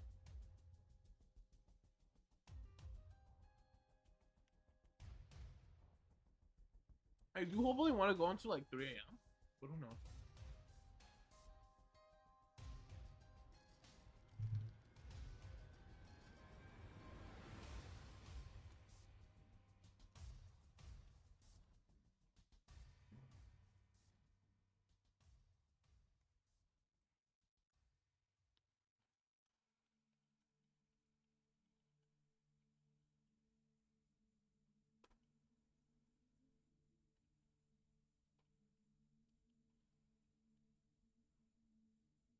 Bringing his patrol car to a halt, Gabriel Valdez stared out through the driver's side window at the dark mass lying not far from the side of the road, What are you gonna find? cursed under his breath. Oh, you don't have any kind of body. In the briefest of moments, he tried to convince himself that the most sensible course of action would be to simply drive on, away from this place, and to ignore what he had seen. And yet his curiosity urged him to exit the vehicle, to conduct a closer inspection, and confirm what his instincts and fears were telling him. With a heavy sigh, the patrolman used his radio to inform the dispatcher of his location, before opening the driver's side door and making his way across the scrub. Deep down, he had known what he would find before he even reached the carcass. A cursory inspection confirmed that this cadaver had been left just like the others he had attended upon. A series of diamond-shaped indentations had been carved into various points of the hide, with several layers of skin having apparently been removed in an expert fashion. The creature's eyes, nose, and tongue were all missing, despite there being no sign of any wider animal predation having taken place. Dude, this is a telltale sign of like aliens being in the regular situation and stuff like that. It was almost certain that the reproductive glands would be absent, as well as a number of other key internal organs, all removed in what presented as a clean and sterile manner. As he stood regarding the lack of any tracks or disturbed foliage on the ground surrounding the animal's corpse, Valdez now became aware of the low rumble of an approaching vehicle. Looking up from the grisly scene, he caught sight of a 5-ton truck painted in army camouflage, heading along the highway towards him. The transport began to slow as it approached the point where he'd left his patrol car, its occupants returning the questioning gaze he had offered as they passed, before it pulled away at greater speed. As he watched the dust cloud thrown up by its passing dissipate, Valdez found himself experiencing a whole host of emotions. Confusion, a small degree of fear, but most of all, he felt anger, directed towards those he blamed for the death of this creature, for the deaths of all the slain animals he had found in recent months, But I laughed there because falsehood that their slaughter had been used to perpetuate. Like, A lie fabricated for one purpose, it's not an A. and one purpose only: to keep local residents away from the neighbouring mesa, for fear that something resided there which neither he nor any other earthly power could hope to protect them from. The town of Dulce in New Mexico would not Dulce come to literally means existence candy. until the end of the 19th century, when US authorities ordered the local Apache tribe to settle itself permanently in one place. Yeah. The area's Native American population duly complied with this instruction, forming the Jicarilla Apache Reservation, around which the town would eventually be established. For the next century and a half, the inhabitants of this small backwater community would live their lives in relative peace, a short distance from the slopes of the adjoining Archuleta Mesa. There had always been tales of high strangeness associated with the region, from weird light anomalies witnessed in the night sky to Bigfoot-like creatures seen wandering the scrub. Like you said, there's a By lot. the late 1970s, the looming shadow cast by this towering mountain peak would begin to take on a sinister connotation, with the discovery of a series of bizarre cattle mutilations. Following several complaints by ranchers and farmers to the local police department, insisting that someone or something was slaughtering their livestock, an officer by the name of Gabriel Valdez was ordered to investigate the matter. But after visiting the affected properties, the investigator often returned to his superiors with far more questions than answers. Usually, only one animal in the herds which were targeted had been affected, and it had been dispatched in a manner which seemed to discount the involvement of any natural predator. Although key sensory and internal organs had been removed from the carcasses, there were never any indications that the flesh had been consumed by a potential attacker. In fact, these bodies would remain untouched by scavengers for weeks after the event, Jesus. A Okay, yeah, phenomenon that's previously weird. unheard of within this harsh and unrelenting Now you see, environment. that's the weird event there. The report submitted by Officer Valdez also highlighted the lack of disturbance in the soft and sandy ground surrounding the remains, offering no hint as to who or what was responsible. Due to the discovery of shattered bones in some cases, his suggestion that the bodies had been dropped from a great height was something he would go on to be questioned over at some length. It soon became apparent to his superiors that Officer Valdez had no fixed agenda and was not promoting any theory in particular regarding the deaths of these animals. Instead, his report simply documented everything he had encountered during his investigation and demonstrated that he had discounted all of the most obvious explanations for the deaths. But situations would soon unfold, setting in motion a chain of events which would quash any hopes the investigator might have had in maintaining a calm and rational assessment of the incidents plaguing his community. During the summer of 1986, a resident named Jerry Julian approached the local police department to report that someone had attempted to abduct her from her home while she was sleeping. Julian explained to the attending officers that the evening prior, she and her husband had driven out in their flatbed truck to the slopes of the Archuleta Mesa to do a bit of stargazing. After a short time, Again, there's like weird stuff with the circumstances, right? Was what they were explaining, which through the night sky. And I guess it's gonna be like She and UFO, her right? husband looked on in wonder. The celestial body in question suddenly began to descend from the heavens, landing on the ground a short distance away. I mean, like, if this is a meteorite, I doubt. Like my mind right now, what it's telling me is that like, oh, this is a meteorite, like maybe like curved somehow, just because its trajectory was shaped out to be that way. The bright light before them began to diminish. But then if they see revealing stuff a like metallic that, that's structure different. from which a small set of steps descended. Two It's like small figures then slowly made their way stereotypical down almost, the right? metallic walkway. Ooh, Before they an set alien off on spaceship foot in the saucer direction just of the married landed. couple. With a frightened cry, Julian's husband had grabbed her by the shoulders, bundled her into his pickup, and frantically attempted to start In a the pickup engine. truck. She How weird continued to is stare it? back in terror at the two squat figures slowly advancing upon the vehicle as the engine repeatedly failed to turn over.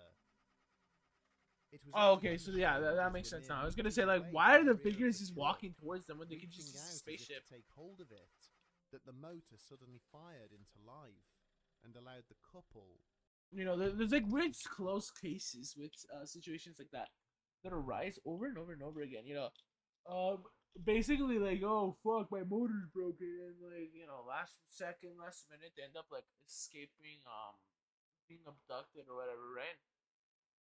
Which is similar to basically people describing black-eyed children, which are just like demon. They're not even demons. They're like weird. They're like in between like a demon and like a ghost of a child or something.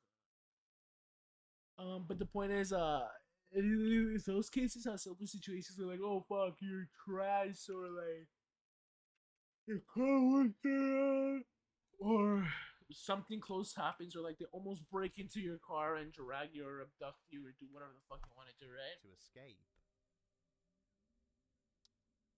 Later that night, having decided not to report the matter, the couple had gone to bed, only for Julian to awaken in the early hours of the morning due to a strange tugging sensation. Okay. That was the alien.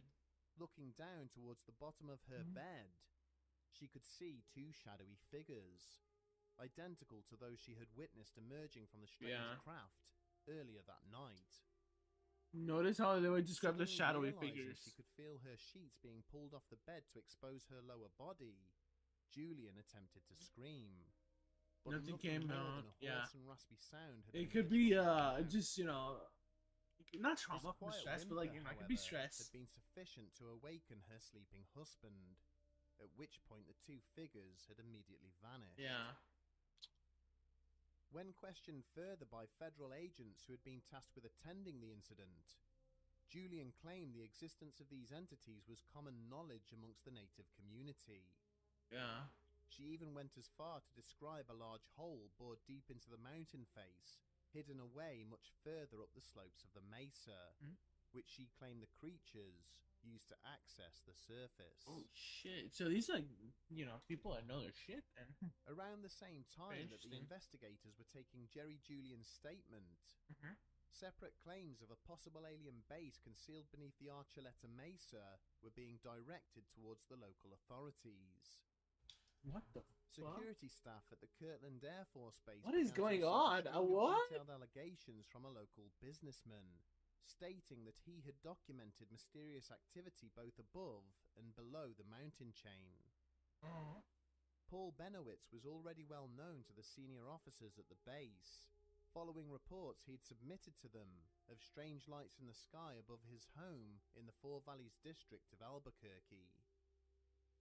He now claimed that in addition to the lights he had filmed, he had intercepted mysterious energy emissions and radio transmissions, and that these were emanating from beneath the mesa. The businessman had also taken to conducting regular flights across the mountains in his private aircraft, photographing anything he deemed out of the This just seems ordinary. like a weird individual obsessed with the mountain, but like Invited at the onto same the time, it's base like to what? speak in person, he showed them photos of what he Doesn't believed add up to be yet. paths and doorways cut into the rock, miles away from any existing road or highway. You know, He drew this maps reminds me of like my crazy aunt, who's like, who would always tell me stories about how and even the conspiracy theories say this too, right? That like basically, and this is before like everybody had an iPhone or even access, not even people had access, access to like a phone or internet, right? Because my aunt never used the internet, but she would always tell me stories about how basically there'd be stories about how aliens lived deep within mountains and stuff like that, or deep underground. They'd always tell me that. I remember when I was a kid, because I was always like, oh, que son los ovnis, blah blah blah, which is basically similar to like the UFO thing, right? But they sometimes also like refer to like weird phenomena as well. And what was I gonna say? Basically,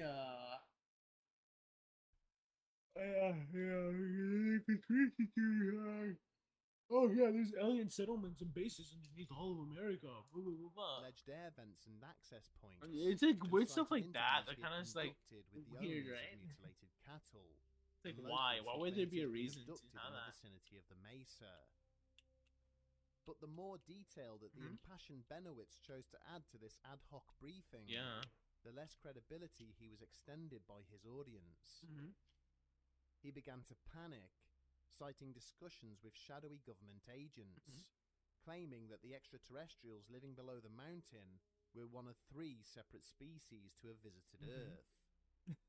See, that It sounds was the insane now. assertion that a whole floor of the alleged alien base contained vats filled with human organs and body parts harvested by the alien visitors, which saw him ridiculed and finally escorted off the base.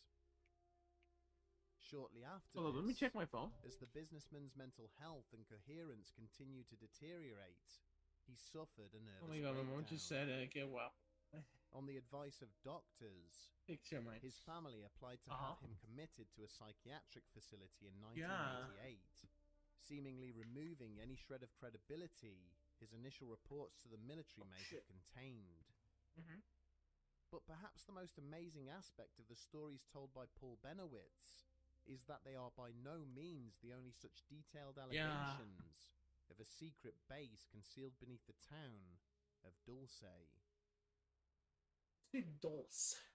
Dulce. During the mid-1990s, a former Air Force technician by the name of Thomas Costello went public, Where's he gonna confirming go? that there was indeed a hidden facility underneath the Archuleta Mesa. With aliens? More incredible still was that Costello claimed that this was not an extraterrestrial base, But a human one? constructed By the government? United States government, where aliens and human scientists worked together on genetic experiments. Costello related how he had been a This is US Air Force crazy. photographer based at Nellis in Las Vegas, but in the early 1970s had been transferred to the secret Dulce base in New Mexico. Whilst there, he was responsible for maintaining the facility's extensive surveillance network and for documenting some of the work being It's like conducted in the laboratories. now bordering like conspiracy. Not even bordering. Costello It's even just went as far as to conspiracy offer photographic conjecture evidence now. with his testimony of what he purported to be some form of alien hybrid suspended in a vat of fluid in one of the labs. But barely had journalists time to digest his claims that the Dulce base was just one of many such facilities linked by a vast underground railroad network before he disappeared from public view altogether. Oh my god. He was actually talking about drug However, trade. his claims would later That'd be resurface insane when a though. further whistleblower No, came but you know, forward. that's not crazy though.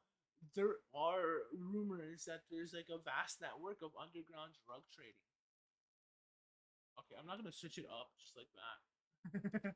Because I'm getting into trouble.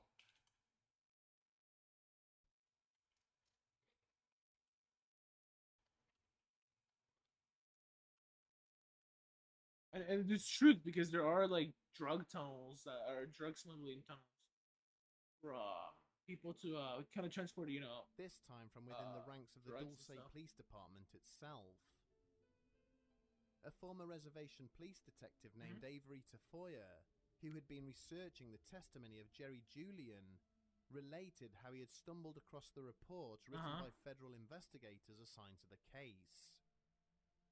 To his amazement, in addition to the events described by the victim, This reminds me of this stupid conspiracy theory that the Nazis are like still in the fucking. They still exist and that they're in Antarctica and that they stole like ancient technology and they made UFOs and that they're what we refer to as like the aliens and stuff. That's like insane. Exactly where This is what this picture Julian reminds me claimed of. an opening in the mountain was Because it's in black and situated. white. The drawings depicted that the base had 7 different levels, including accommodation blocks, storage facilities, and laboratories. It was also serviced by an underground train network similar to that alleged by Thomas Costello. Armed with this information, Tafoya stated that he had made a number of attempts to climb the mountain and see the facility for himself, only to be defeated by adverse weather conditions on each and every occasion. Okay, what? Not to be deterred, he had then used a thermal camera to document strange apertures and vents built into the rock of the mountain, and recorded what sounded like large machines being operated beneath. Could be like the old slopes. mining operations. At best. Over the years, the United States military has gone to great lengths in denying that Dulce Base exists, or that it's part of a network of Oh hidden. my god, guys, this is Area 52. facilities. Wait, And it would Is seem it Area that part of 51? their Yeah, it's Area strategy to 51, do right? So has It's Area involved a 52, concerted effort guys. to undermine the credibility. There's a of moment in those time when making Area the 52 was claims. not seen, The background of Thomas or Costello rather, remains shrouded in the uncertainty, USA didn't with attempts to locate and review his military like service to records confirm that it seeming to was a suggest base. he never existed.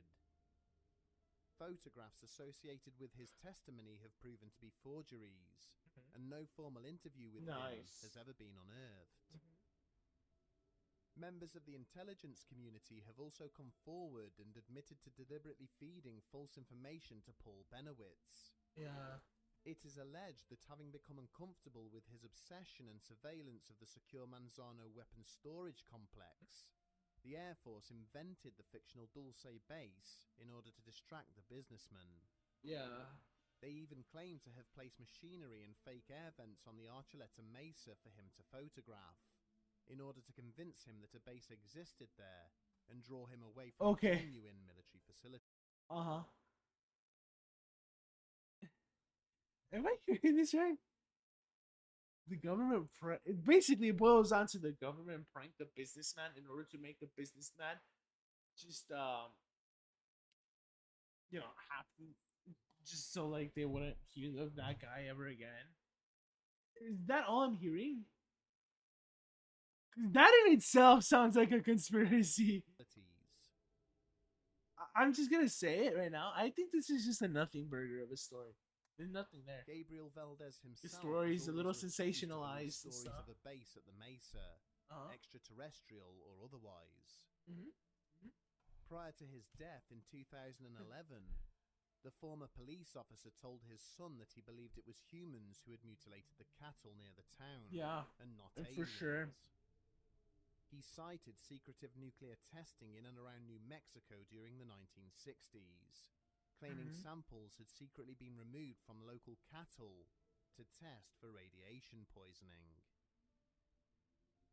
Maybe just to make it's like they were Detailed cases mutilated both maybe to for like and deter against the people. existence of a base Like beneath touching the them. Archuleta That could be it. Mesa and the secretive work which is allegedly being conducted there. With so many stories, it is difficult to know which sources to It's trust. everywhere. This story's everywhere. It is not beyond all possibility that the U.S. And government like is by in story, I mean like the possession of overall secret narrative, right? underground military bases. On such a which secret tucked it base. well away from prying eyes. But at the same time, some of the claims attached to them seem so outlandish that they push any notion of their existence towards ridicule. This is why aliens can be considered otherworldly, right? Because there's no concrete evidence. Avoided the most detailed and impassioned evidence for such an underground structure at Dulce. Yeah. That of a man who claimed he was a former worker at the secretive site and had survived a horrifying battle unfolding between human and extraterrestrial forces during the excavation of what would become the eventual facility there. Join us next week. So he fought tooth and nail to make a base there against. What is this? This is just like a strand of like sensationalized stories. You know what I mean? Like, and I say sensationalized because like these aren't like your typical like. Annie was once a person who could always smile, but Bertrand then came into his life. In the impassioning of Annie's life, we will find out why she has lost that. Right? Like maybe like a little synopsis of the story, right?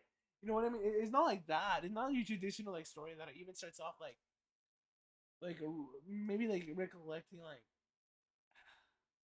like facts like like when I was a little girl I used to do this, or when I was a young man I used to do this and that. You know what I mean? Nothing like that. No. Instead, it's like a weird like string of like he said, she said, aliens are present just because I said so, and you can confirm me. Enough people are saying that there are. You know what I mean? It's just ridiculous. What I'm saying. One Phil Schneider. Phil Schneider. Is this the guy that talked about the fucking he was like a not he, rather he came on a radio host radio network show thing. He was like, hey man, I gotta tell you man, the aliens, they're real, or whatever the fuck. And yeah, now we're on to that story. So again, aliens are otherworldly because like when they're put into these stories, they're more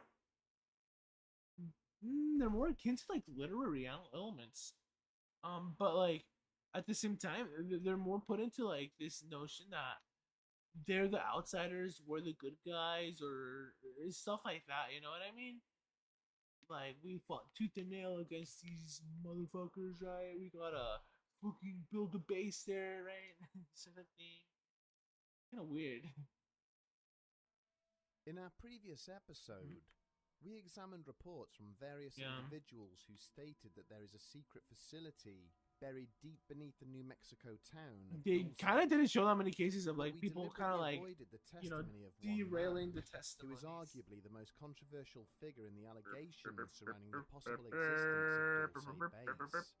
A man who claimed he was the survivor of a war beneath the Mesa.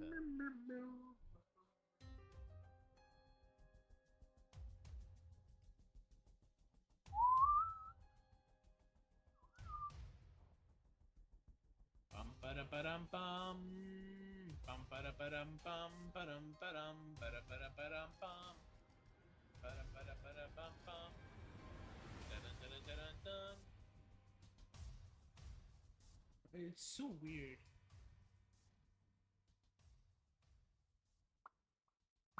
You know, also base morbid. Yeah, it's like weird. It's like, what is this? You don't think Oh it's important to shit! say no What the to heck? drugs Dude, I clicked on shorts on accident. On a different. Having sought shelter behind an Like equipment crate of sufficient size, the lieutenant now tried to take stock of the situation. At least 3 members of his platoon were gone, their Oh my bodies God. charred beyond all recognition. You know, following let's just listen to exposure this. the horrific This is weaponry just employed by a their story. opponents. Despite Maybe not this, even a story. Maybe it's they just had managed to push cliche. the enemy force deeper into the facility, as they had been ordered to do Snip so. it into like an And if they alternative could just secure history the or stairwell in world, front you of know? them, the mission would I'm be just a gonna be success. fucking typing math functions. Waving across the corridor, Thanks. where 2 I more don't of even his know. team members were sheltering behind another crate, he began to issue a series of orders using hand signals. Mhm. Moments later, the pair were up on their feet and heading towards the looming metal door, each tightly clutching a satchel charge. Their intention was clear. To attack But the before aliens. they could reach their objective, the door suddenly sprung wide open. A skeletal figure materialized from the darkness within, Skeletal followed figure, the by a fucking death. terrifying bright blue energy La discharge Santa from its Muerte. weapon. What are you saying? The 2 soldiers did not even have time to cry What the out, fuck? as their bodies were engulfed in a ball of guys. brilliant blue flame. Almost immediately, an infantryman further down the corridor, operating the platoon's M60 heavy machine gun, opened fire, shredding the attacker with a steady hail of gunfire. More soldiers then ran forwards, snatching up the discarded satchel charges and priming them, before hurling them in through the open doorway. There was an I don't even enormous know what's going explosion, on. immediately followed by a shower of dust and debris as the stairwell caved in, preventing their enemy from accessing this floor or any others which lay above them. Leaving 2 of his men to cover the collapsed structure, the lieutenant and the remainder of his platoon made their way back up through the facility. This is why I don't cover towards the like main whatever loading sometimes. area. Sometimes I just like choose season But half. upon his arrival, he Because was you know shocked to see they that get 2 so further army trucks had arrived. odd. Like, where is he charging getting this several more information squads of from? soldiers wearing black uniforms, who hurried towards the corridors from which he and his men had just emerged. He's like black ops or something. What is going Turning on? to his commanding officer, he abruptly inquired as to what was taking place, who this unit were, and why they were now heading underground towards the lower levels. Curtly dismissed, he and his fellow Navy SEALs could only watch on as the mysterious soldiers continued to head deeper into the base, where so many US soldiers had already lost their lives in an effort to contain the marauding extraterrestrial threat. Oh my god! During the summer of 1995, Like you said, it sounds Bill Schneider cliche. gave a series of lectures across the United States. Oh, he was like a in which he professor? went to great pains to highlight to his audience the dangers of what he was doing. He spoke of the murder of his close friend, which he alleged had been made to look like a suicide. Then he Oh, related fuck. various Isn't this the attacks on alien his own guy? life and threats to harm his family in an effort to stop him from sharing confidential military secrets with the public. But Schneider explained that his love for his country superseded any thoughts for his personal safety, that the American people had a right to know the potential dangers which their government was hiding from them. He would open his talks by explaining how he came from a family of public servants, how his father had been a military officer, who You know, worked this the on Manhattan paper Project. would be pretty powerful shit, but like when Then you he don't would have no reveal to those credibility, present the y- fingers you're missing fucked, from you his know? left hand. relating how he Squid? had lost That's them Squid? whilst fighting to Wait. regain control of a secret military installation from extraterrestrial attackers. Schneider would hold up bizarre-looking metals and minerals, claiming that they were products of experiments which had been kept hidden from the American people. He would then explain in great detail how there was a vast network of underground military bases beneath the surface of North America. No, don't be me. If you have an open mind, together by have an miles open and mind. But like, miles of I magnetic don't. train tracks. Not at all. Finally, he would close his lectures by saying that when his time came, just like his friend, his murder would be made to look like a suicide, reiterating that he had no wish to end his own life. Less than a year later, You know, Blake, the if you were a impassioned public target, speaker would that is a indeed pretty be found powerful thing dead to in say. his apartment. His death, perhaps unsurprisingly to anybody who had ever heard him speak, ultimately being ruled A suicide, yeah. Some pretty insane shit, though. Much as the former Air Force Sergeant Thomas Costello had done before him, Phil Schneider told anyone who would give him the time that there was a military base hidden deep beneath the Archuleta Mesa. But unlike the enigmatic Costello, Schneider chose to deliver his evidence in a far more public manner, speaking openly to roomfuls of interested people and fielding any questions they might have concerning his account. He described how, since the end of the Second World War, the United States government had been building a vast network of underground bases around the country. Schneider explained that to his knowledge, there were 129 deep underground military bases, or DUMS, hidden beneath the plains, mesas, and mountain ranges of North America. Dumb. 9 of these were clustered in close proximity Okay, to now I want to like almost learn the terminology because of how insane it sounds. 129 deep underground military bases. That's interesting. America. 9 of these were clustered in close proximity to one another, located in and around Groom Lake, near the infamous Area 51 testing facility in Nevada. All of these bases were linked by a seemingly endless series of tunnels, which housed a maglev train line, allowing workers to travel between the locations at speeds of up to Mach 2. Mach 2. You know what that As would he do to your stood and body? summarized how these tunnels had been created and how each of the secret bases had been constructed, audiences found themselves visibly impressed by the level of technical detail Schneider used. Having listed his credentials as a geologist and structural engineer, Okay, now he that related shit is how he had interesting. been brought onto the project to That's assist what's with the interesting about it. complicated and advanced construction methods being used. The maglev tunnels had not been drilled or blasted through the ground, but had instead been created using laser technology that vitrified and melted its way through the previously impenetrable rock. In order to create each base, 4 gaping holes were bored deep into the earth. Each separate floor was then blasted out of the rock before being linked up to these 4 gigantic corner We're shafts. learning. This is just a way to hook And us it was into the amidst story. the construction of one How facility in interesting. New Mexico during the late 1970s that Phil Schneider became an unwitting participant in what would become known as the Dulce War.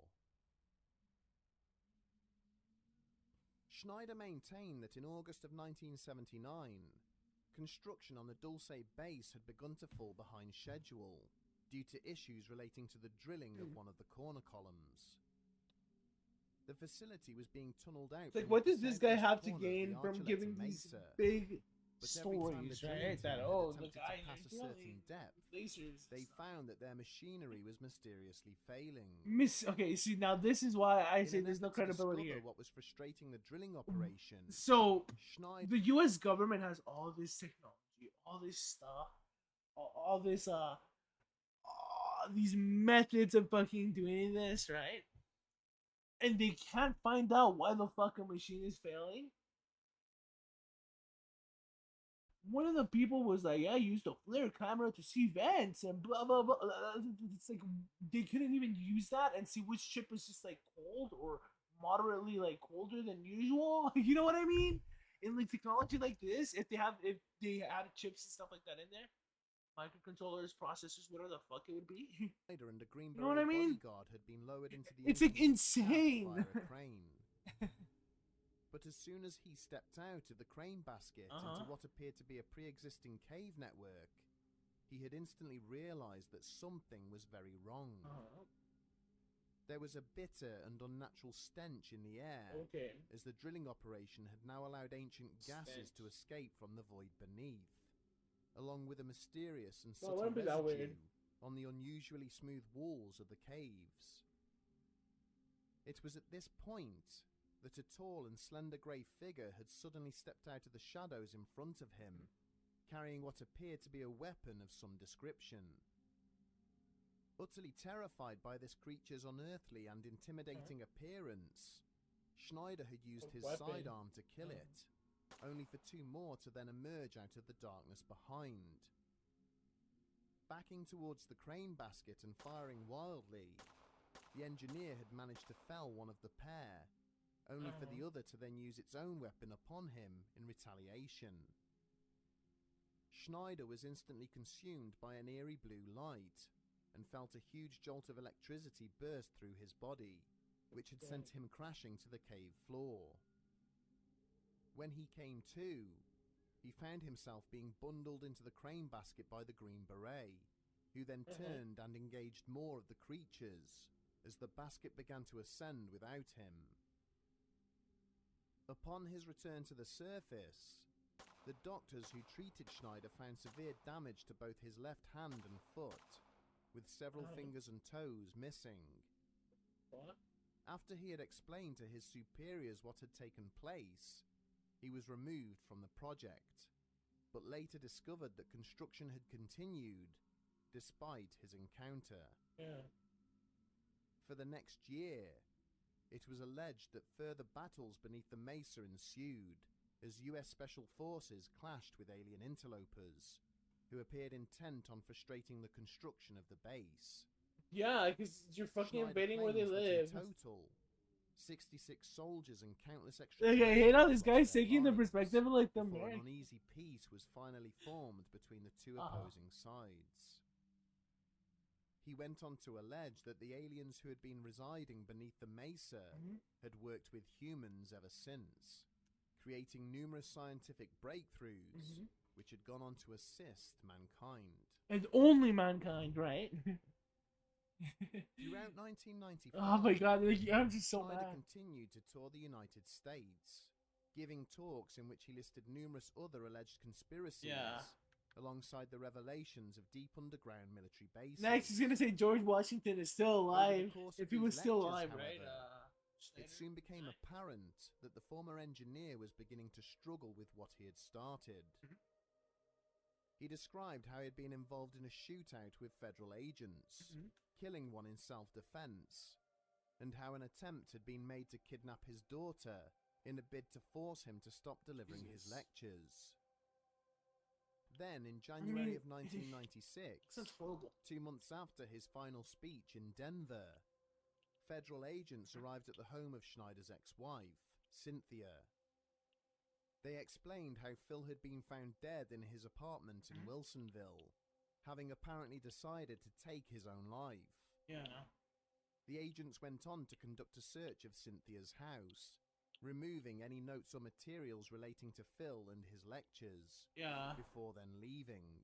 Now you see, that part is a little suspicious, but like, surrounding it's the US government. Of course, they don't want anybody fucking talking against what they have to say. with which the authorities moved to attribute it That's to why I would never suicide. fucking do that. Phil's body had You been know, found it's stuff, asleep the stuff in on his Sean bed in a Abbey does, wheelchair, because that with a comes to rubber mind, right? catheter hose having It's been wrapped it's a around his neck. miracle that Hassan Abi exists here in the fucking USA. You know, it's a miracle, quite frankly. 3 times and tied I'm off talking with a about knot. a leftist. Both his not a feet YouTuber, were he's wedged a hard Twitch. underneath the bed, with his Oh, yeah, head because like, resting you know, in the seat of USA is a wheelchair weird at an place. angle that would not appear to have been easy or natural. So for many him to stories like achieve. this. So many stories of like There were political traces of opponents blood dying on the floor mysteriously. nearby, but no injuries or wounds were found on the body itself to suggest where this may have come from. When the family later asked if a suicide That note points had been to, discovered, or rather, that they were points to told that all the papers seized from the credibility in address had some now inexplicably gone missing from a police when storage it comes to facility. Subsequent maybe political requests for candidates just additional going missing, toxicology right? testing Maybe on they just Schneider's did go missing. remains That's were it. refused on the grounds of adverse cost, 'Cause, you know, considering otherwise, the cause of death had already see, been now I'm making a determined. conspiracy theory. So fucking stupid.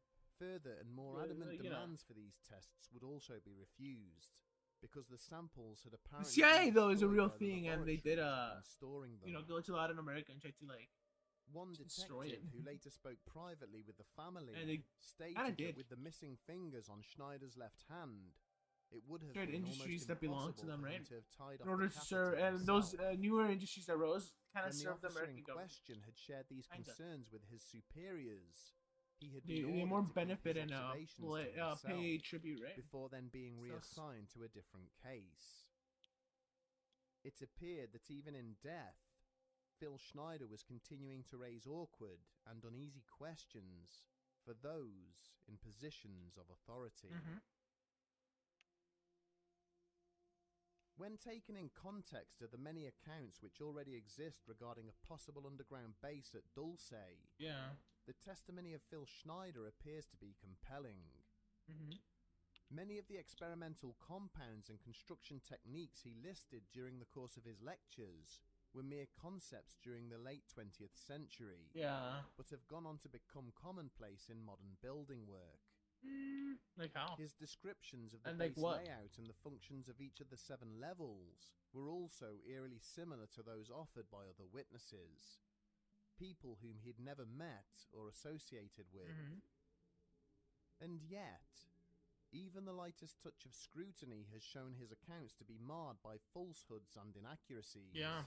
which make it difficult to take some of his claims seriously. It's just this. He That's the made nature. repeated assertions that his father, Otto Oskar Schneider, was a German U-boat captain who had been captured by the US Navy and then turned against the Nazi regime. Yet a cursory search of both German and American wartime records shows this to be an apparent fabrication, with Otto having been born in San Francisco in January of 1906. Similarly, his claims that the original attack on the World Trade Center involved the use of a tactical nuclear weapon and that the occupants of Waco Ranch had been murdered using chemical weapons have apparently been debunked. See, and that's some crazy shit. Cause the Waco Ranch cult, right? Cause they were right. Or what was the situation? If I remember, it was like a cult or something, right? It was fucking horrible, right? And you said chemical weapons. Really, that's fucked. Tactical nuclear weapons. It's like, really? You're gonna deny a fucking airplane like crashed into the 9/11 towers? The World Trade Center. That's like stupid. These revelations would appear to suggest that Phil Schneider was an individual prone to Yeah. exaggeration, sometimes Yeah, verging on the edge of on the delusion, literally. No. But if this was the case, then where did he sustain his life-changing injuries? And what happened to the missing samples and notes he had brought with him to his lectures? Part of me almost thinks this guy was a little nefarious in what he was spreading, right? Because he would lecture about all these things, right? But maybe one day he had the thought, if I end my life here, what I said gains more credibility, right? And that's my thought and reasoning behind all this. Why is there so much evidence that he was silenced by unknown persons, and efforts made to present his... Listen, and I'll be honest, if what he was saying was completely false, it makes sense why the U.S. government would come after him. It's like, he would eventually, if he, well, I mean, he's old as fuck, right? 1906 is when he was born. At that point, he's like, oh, no, his father was 1906. What? Nah, I'm not switching up. He was maybe born in like the 50s or something, right? Right, 20s, maybe working 20s. Who knows? But the point is, if you're like young and you're spreading such nefarious maybe like details or like stories of course somebody's gonna come after you because it's a tale of like when you're yelling fire in a movie theater, right? You're gonna get in trouble if there's no fire in a movie theater. If there is a fire in a movie theater, good on you. If there isn't a fire in a movie theater, well, you're just spreading fear to people, right? And it makes sense why somebody would eventually have to take action against you. His murder is a suicide. Schneider's detractors argue that he was not a well man. Yeah. And merely seized upon the alleged testimony of Thomas Costello, using it to conjure up a fantastical backstory of his own. But to his supporters, the inconsistencies in his account are explained away as the US I'd say that. I don't know writing why. his family history, designed specifically to undermine. What was that one? Oh, there was this stupid bullshit thing I was being spread on TikTok. Oh my god! If you cut into your Kleenex, you see this shit in there. Credibility. It's like the prying dumbest eyes thing away ever. from the Dulce base. They point to the same methods used against Bob Lazar and his removal from college and employment records as an example of the lengths the US government will go to cover up such revelations. With the advent of the internet, each passing year sees more information on classified military projects slowly creeping into the public domain. Yeah, so one day we'll find out. It is therefore entirely possible that at some future point, evidence proving the existence of deep underground military bases will finally materialize.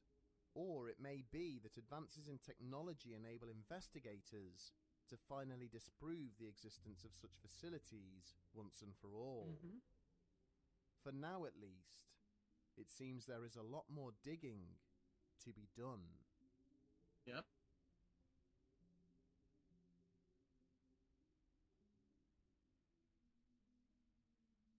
The reason why I have such a I guess closed off mindset when it comes to like the paranormal, aliens, Bigfoot, whatever the fuck else is there, ghosts, demons, whatever, is because at some point you really do have to set your foot down, right? You just have to. It's like what's real and what isn't. What's fact, what's fiction, right? And the reason why I don't believe in ghosts, why I don't believe in like demons and stuff like that, is because if they really did exist, wouldn't there be an aspect somewhere in here in this alien war story and other stories, or maybe like elsewhere in the world, right? Like every day. I mean, like this ghost stories, right? Like what I'm trying to say is like, wouldn't the government have a big fucking record like, oh, there's old George Washington back in the Oval Office. I guess Joe Biden can't do his fucking. You know what I mean? Like, he can't be president for that day or whatever. Weird shit like that. It would be like weird documentation and more stuff like that. But the fact that we have no concrete proof disproves ghosts, right? And demons as well. And then there's like aliens, right? Aliens, like, sure, they're said to be sighted, but they very well could just be like weird phenomena. One thing I like pointing to now.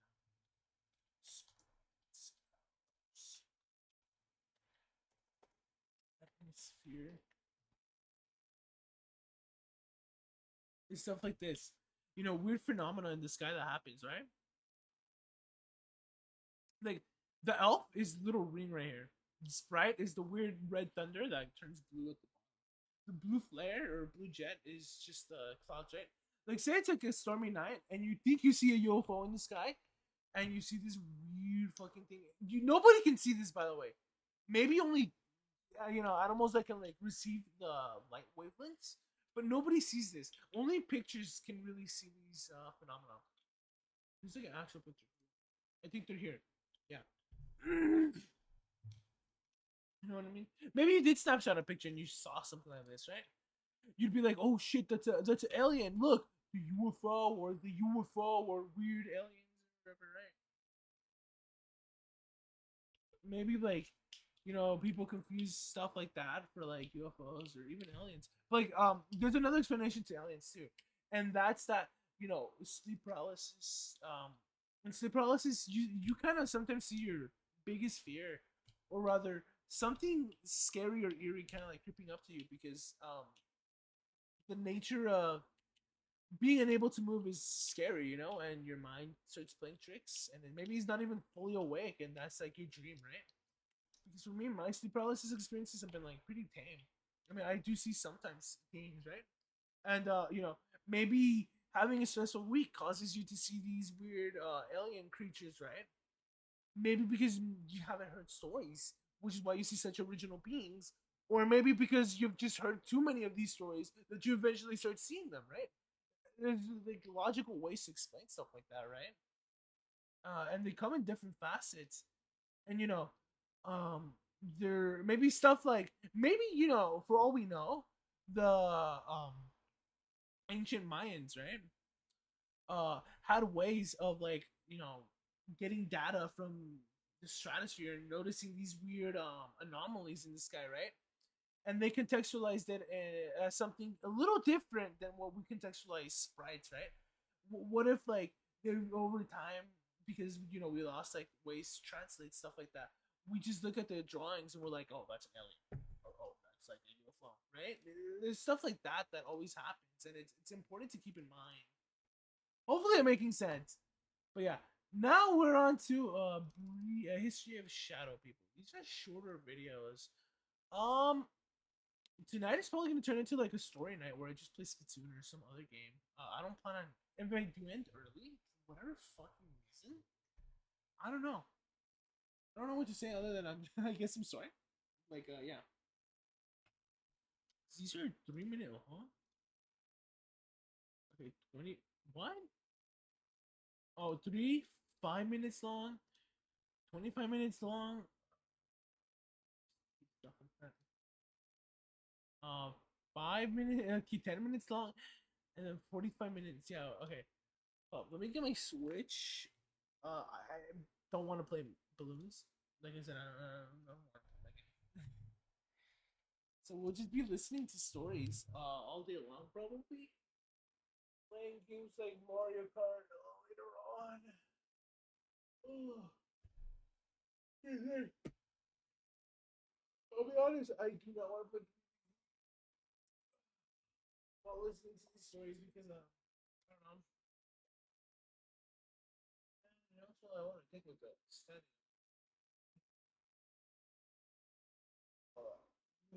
10 seconds.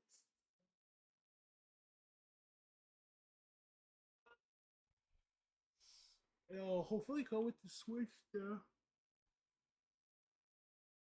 I'm gonna do like 10 minutes or something.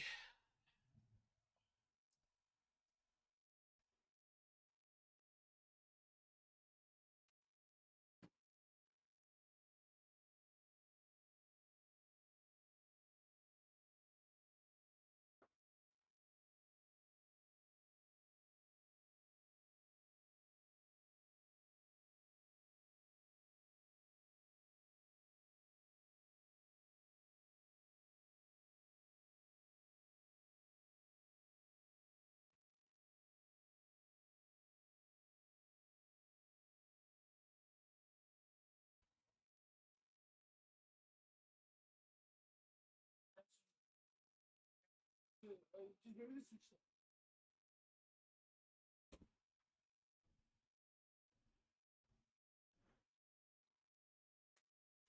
Glad I closed the window because the rain would have seeped in. Oh.